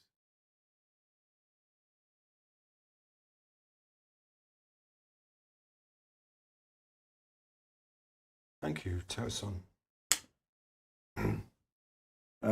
Tauson says, I really like your painting style. That's a lovely thing to say because I'm actually evolving. I'm evolving with the camera on me. I don't normally paint like this. Or at least I do, but this is like I suppose you could say this is, it's a bit of a development anyway, from what I would normally do.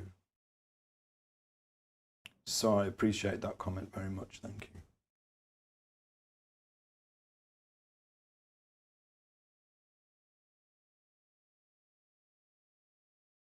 Yes, I know, Jan, I know. I would not be here. I would not be here if we didn't have the NHS. There is no two ways about it.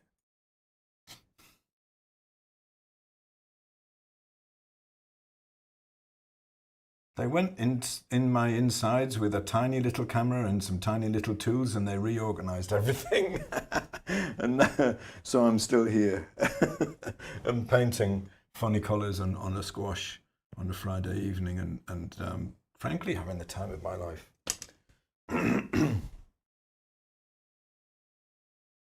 bringing up my boys and just everything I'm very grateful for.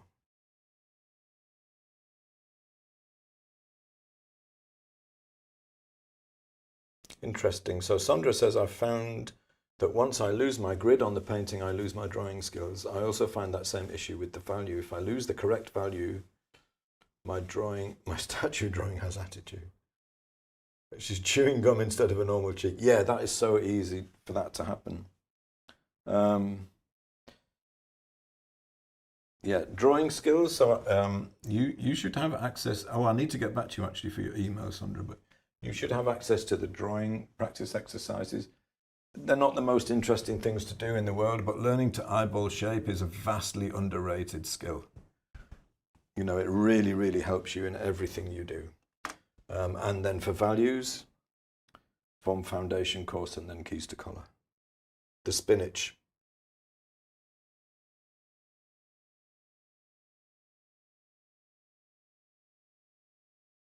Bionic ball. I don't have any inorganic bits in me. For a long time, they replaced my normal tubes with their own tubes to keep me going, and then they took them out again once it looked like I was going to make it. I suppose it wasn't very nice having them removed. I'll tell you that for nothing. But I'm deeply and eternally grateful for what they did. I'm still wanting just a little bit more. I think part of the problem is I'm not putting it in the right place. Just a little bit more suggestion of reflected light in there. Just to say there is form down here too.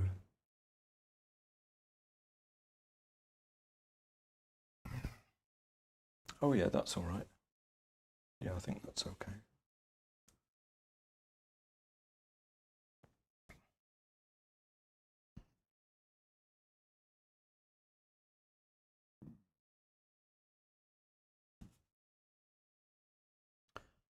how to paint that stem without it looking weird. I'm just thinking about this. I mean, I know pretty much what I need for like the shadow color in there. That's going to be like about a value 1-ish, probably 2 at the most. Probably really close to what I need, what I've already got in there. Transparent red oxide, raw umber, tiny bit of white.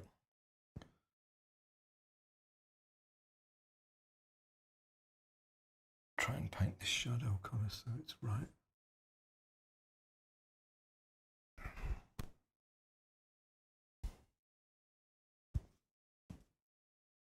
Get the little brush out.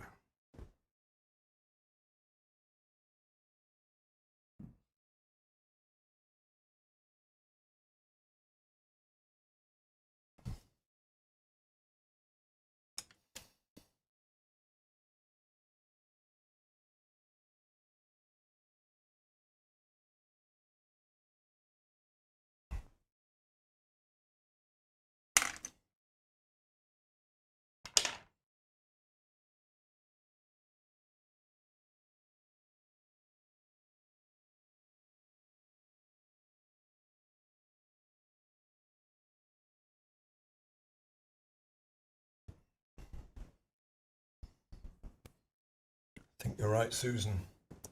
I think your experience is showing, and the resolving the stem is going to give it something of a last little push.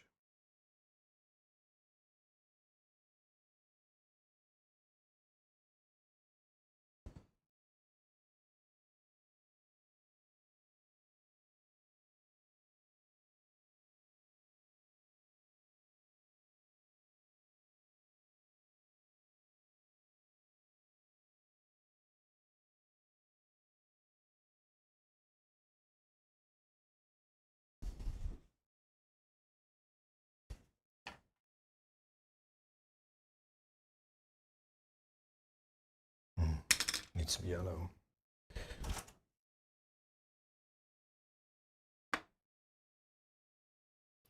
So I'm looking to paint the stem fairly accurately in terms of colour. I guess just because I've wandered so far on other parts of the painting, I kind of feel like, you know, I find it really exciting when in a painting you have some areas that are wandering away, if you like, a little bit from what's really there, and then other areas which are very, very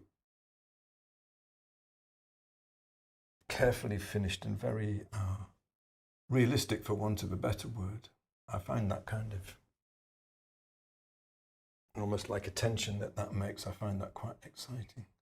I'm trying to sort out this edge here. I'm not happy with the drawing.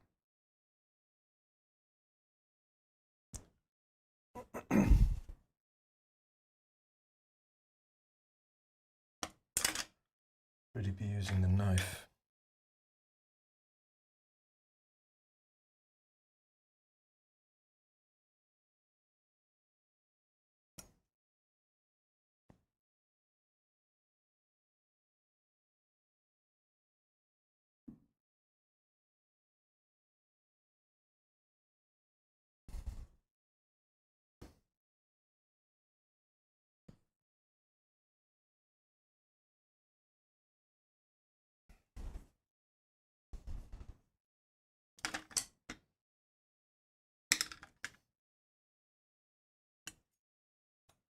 So I've mixed a shadow colour. Now I'm going to mix a light colour. For the light side of that stem, I'm using transparent red oxide, white, and a little cad yellow. It's getting me to about the right hue at about the right value, but the chroma is way too high.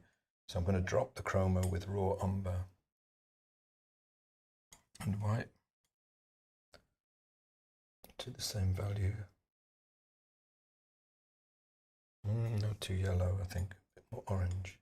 More transparent red oxide, make it more orange, but it also brings the chroma up.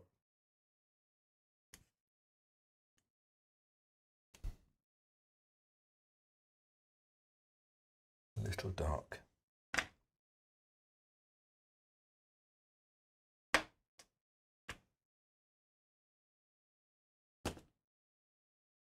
So I'm thinking about a workshop with a series of subjects.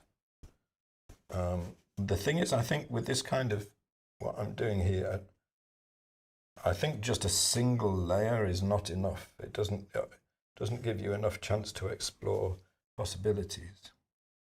But the problem with workshops is always that they're finite, and painting isn't. You know, I mean, I could be working on this as long as I like, you know, and it's not like that when you're in a workshop. You have, obviously, they run for a certain amount of time and then they finish, you know. So I have to think a way to get around that. So that you would have opportunities to experiment without it being too limited by the time. So I suspect I'm thinking about different interpretations of the same subject, like people, if it was working well, then people's versions of the paintings that they were doing would be even more different than they normally are in workshops, and they're usually really different from one to another. I'm just thinking out loud here, like how I could structure something like that. You know what? I think the sensible thing to do here is, for anyone here who is watching it and likes the idea of doing a workshop where we push things a little bit, open the doors a little bit and see what might be there, I would probably perhaps do a couple of streams with you. Where we can paint a little bit and we can talk about what might be good to do on a workshop like that. That seems like it would be a good plan to me. You could perhaps try a couple of things and see how you felt about it. Because obviously it would be slightly new territory for me in a way, you know.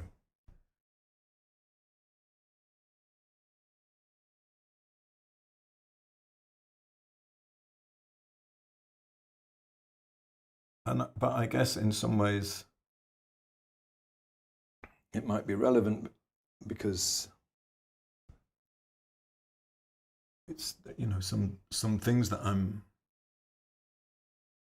figuring out for myself at the moment.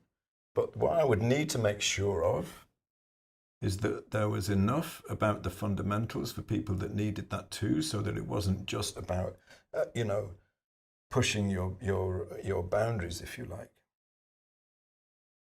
I'm very conscious that I have, on my workshops, I have people at different stages in their learning journeys, and I try to cater as much as possible for everybody.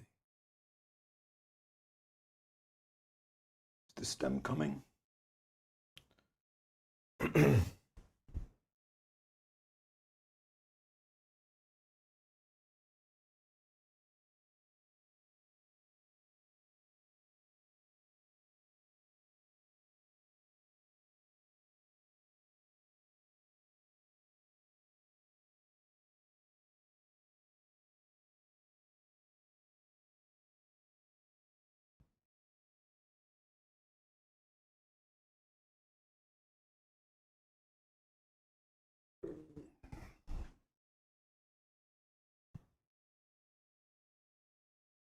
Sorry, I'm talking and I'm painting and I'm not keeping up with the comments. I will check in a second.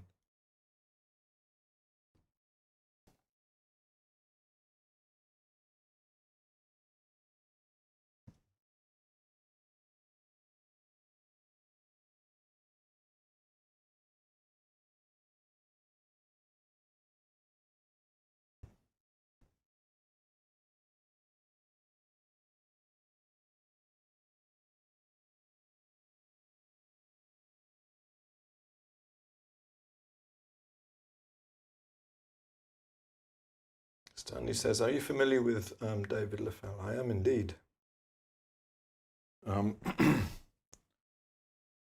When you say his light shadow techniques, what do you mean exactly by that? I'm not sure what you mean. I'm familiar with his work, and at least one book that was, I think, was not written by him, but was by one of his students, and is supposedly made up of his quotes. I want to say what I thought about it, because don't have anything good to say. It's better to say nothing at all. But his work is astonishing, I think.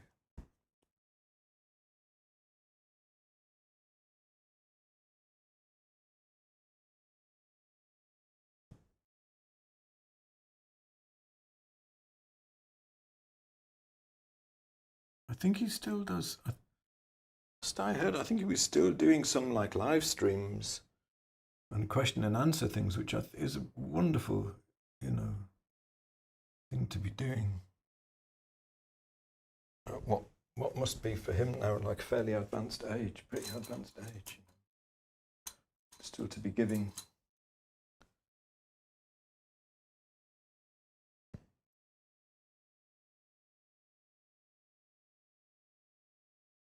So just with this stem, I'm making the effort for the colour to be a little bit closer. It's unfinished at the moment, so I'm just trying to establish the values and to get the chroma about right. It's going to need more careful painting.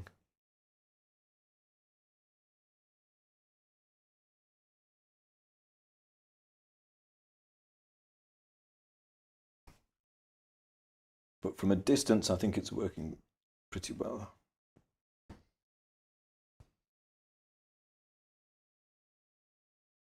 Tricky to paint though. And I'm also a little bit worried that it might end up, from a point of view of the technique I'm painting it with, live in a different part of a different world than the rest of the squash, which I don't really want to happen.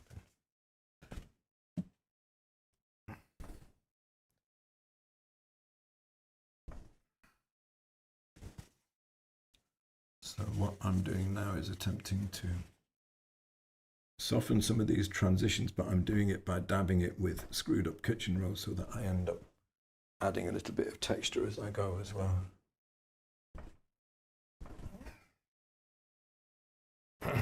If I squint and I blur my eyes, the colours are looking good, and I like the idea of it being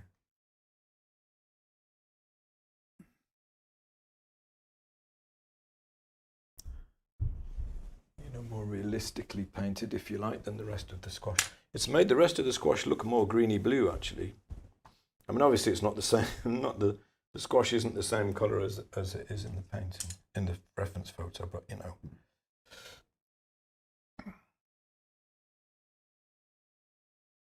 I feel that's not really important. Yeah, I do like it standing out more, though, to bring the full value range into the stem.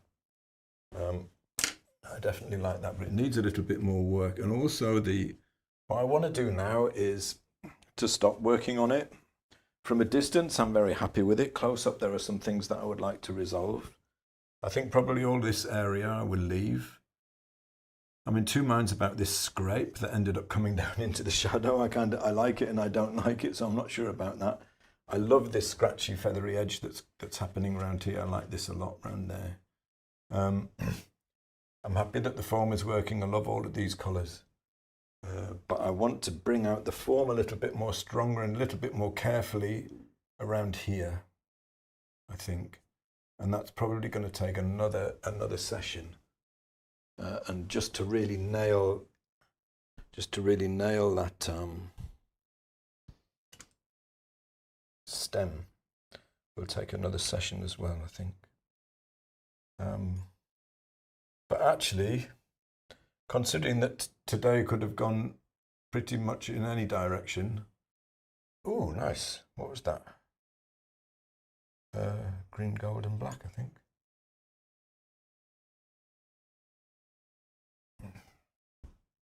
That's not right, though, is it? But it's not ugly. Considering it could have gone in any direction, and I'm actually really happy with how it's turned out. I'm really happy that it's. I like the feel of it. I really like the feel of it at the moment.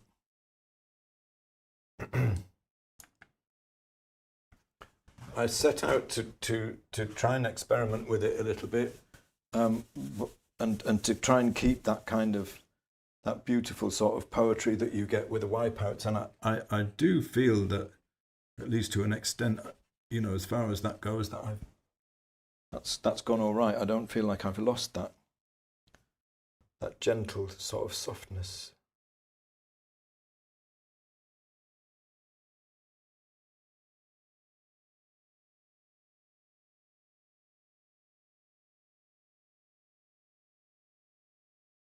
Sandra says, you need to write your own book. I don't know. It's a lot of work. I'd rather be painting and live streaming. This is my book. Sandy says, his brushwork and paint handling, interesting style for handling the brush. Yeah, he actually works a lot of, if I remember right from thinking about his paintings, like some I've seen close up, works a lot of texture into them.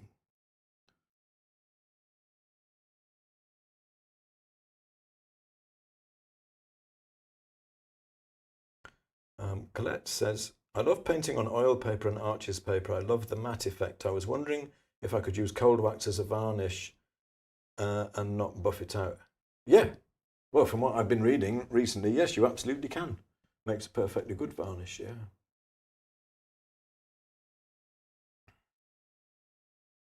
Susan says, thank you for this stem. I don't think it's quite finished yet. I think it's getting there. It's working from a distance, but I think it needs a close-up. It needs a little bit more work because I want it to really pop, that stem. I want it to feel like you could reach out and lift up the squash by the stem. That's what we want.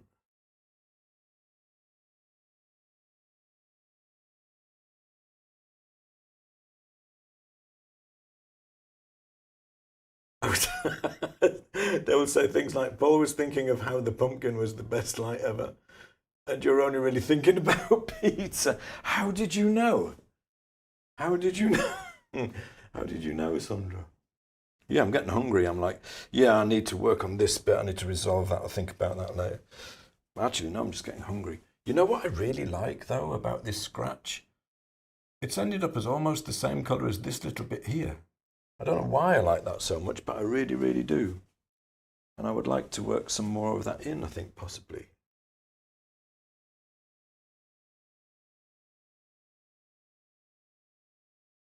What a lovely thing to say, Marcia. You're full of them today. Thank you.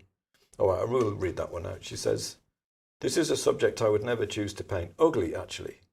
And yet you can turn it into something interesting, full of character and beautiful on its own. Isn't that part of what painting is, though? I think it's like seeing something. I mean, I absolutely love these squash. Just to look at them, I think they're fascinating, and I've really, really enjoyed painting this squash. We'll probably work on this painting a little bit more and try and resolve some areas. But yeah, I mean, that's part of, not all of what we do, but I mean, it's got to be part of what we do, isn't it? Is seeing something, probably a big part, for me anyway, seeing something that for some reason catches your attention and you resonate with, and then living with it for a while, like closely living with it for a while you paint it. It's one of the things I've always loved about painting, is that you get to spend this time with whatever your subject is, like much more time than anyone would normally spend. You get to know it in a way that you would never normally. You would never normally spend. What have I spent on this? Probably 4 hours, partly with the painting and partly with the squash. Something happens.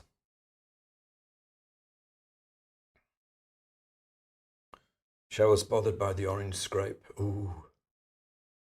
The controversial orange scrape. I'm not sure there's much I can do about it now, though. If I try and fix it, it's like, what can I do? I don't know.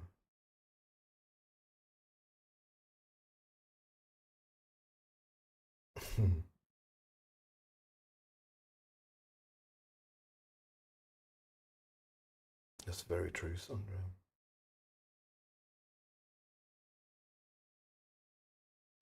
Jan says, the scrape confuses my brain, but I like it. No scrape would seem there was something missing. I almost feel like it needs some things going with it to sort of make sense of it a little bit more. Or I don't know what, really. It's an interesting bit of the painting that I'm not sure what to do with. I kind of like it. I do kind of like it. This painting is not finished. I'm not going to sign it because I want to come back to it. I want to sand it back and scrape it, and I want to work. Mostly I want to come back in here and I want to work this area. I'm going to have to leave it for a while to dry, probably at least a week before I can work on it some more. Just try and get some of this so it's so tactile that you could touch it. You know, and I feel that that would bring, and then leave these kind of more abstract areas like as they are, I think probably. Thank you, Natalia. Irene, you're welcome.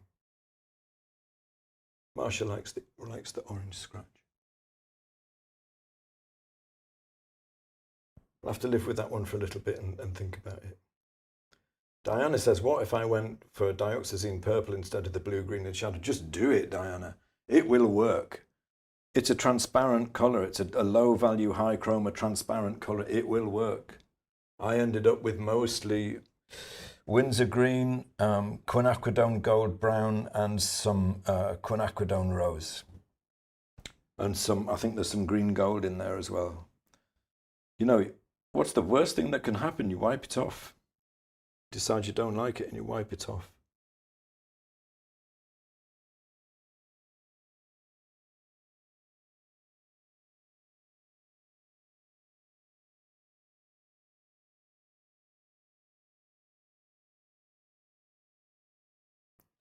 Sandra says, this painting is why the class you mentioned is needed. Okay, okay. Thank you for that feedback, everybody, on that idea. I am going to put some stuff together. I'll probably email it out to you tomorrow. I kind of feel like it's one of those things you need to strike while the iron is hot. You know, these Friday sessions are fascinating to me because, I mean, I was looking forward to painting this today, but I had no idea what direction it was going to go in. There are days when I'm so tired I feel I can't do it, but I do it anyway because I just think it's a good thing to do. Today has opened up new possibilities, not just in this painting, but for what I do with those of you who learn with me, and I'm very grateful to you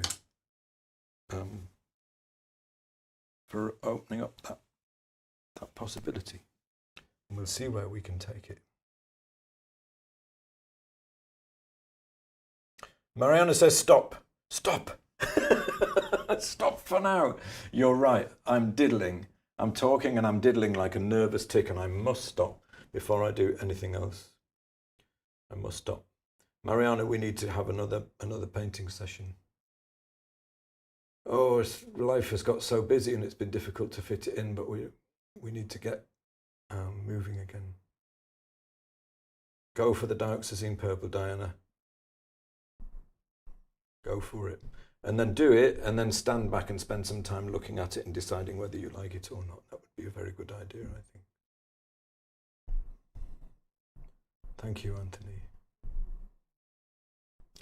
Sandy says, I have a new respect for squash. Well, that's a nice thing to happen, isn't it? You know, just through doing a painting that, you know, someone feels a little bit different about the humble squash, the winter squash. Marcia says, I would love a class like this that includes experimentation that might not even occur to us individually. Okay. Okay. I've got some ideas percolating, which I will share with you. We'll do a live stream or two together, I think, to iron out the creases, and then we'll see. You know, I think this is, if you would trust me to do it, knowing that it will be slightly different than the usual way that I've taught, it will be more this kind of thing, then you know, I'm really happy to do that with you. Yes.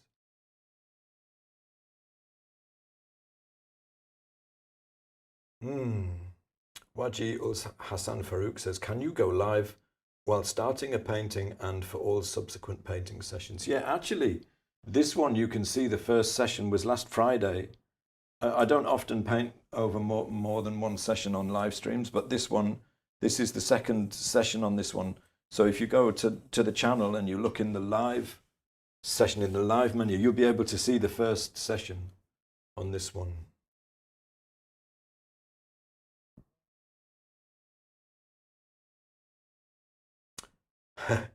Honora says the orange scrape feels like atoms flying. Nice. I mean, there's some scrapes over here. It probably just needs something else more with it, maybe, to help it sit right. But I don't want to play anymore now because, I don't know, we'll see. Ginia says, finish it if you feel it needs more. I absolutely do. Next Friday, maybe? Would you like that? Maybe I'll. I think I guess what's holding me back from doing that though is what it needs now is some really slow, careful work around here. Just really slow, careful work. And I'm not sure that would be, one, all that interesting, and two, all that beneficial for a live stream. Just edges. But yeah, I mean, I could do it. I could do that, yeah. Okay. Whoa, over 2 hours. I did not know we'd been live that long. Thank you very much for coming, everybody, and for staying as well. It's lovely that you sat with me through this process. Thank you for being so patient with me while I experimented and messed around with this painting. I hope you enjoyed it. There will be another live stream on the 27th.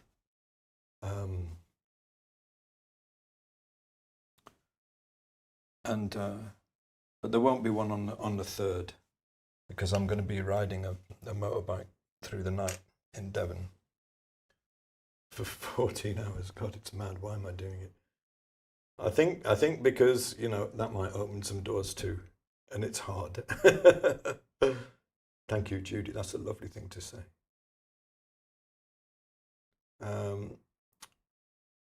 Wajil Hassan Farouk says, I need a detailed session on value and color relationship. It's hard for me to judge the value. Okay.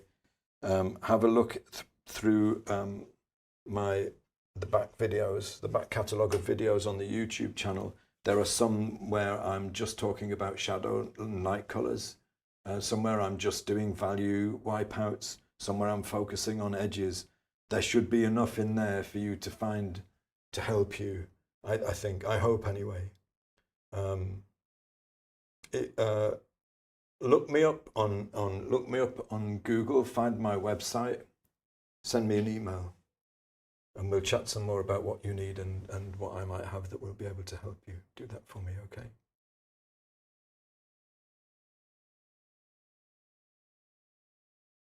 Thank you very much for coming, everybody. I must go now. Also got to decorate the tree. I only just put it up today. That's how late I am. It was lovely to have you here. I've enjoyed painting for you. And I'll see you again soon. Bye for now.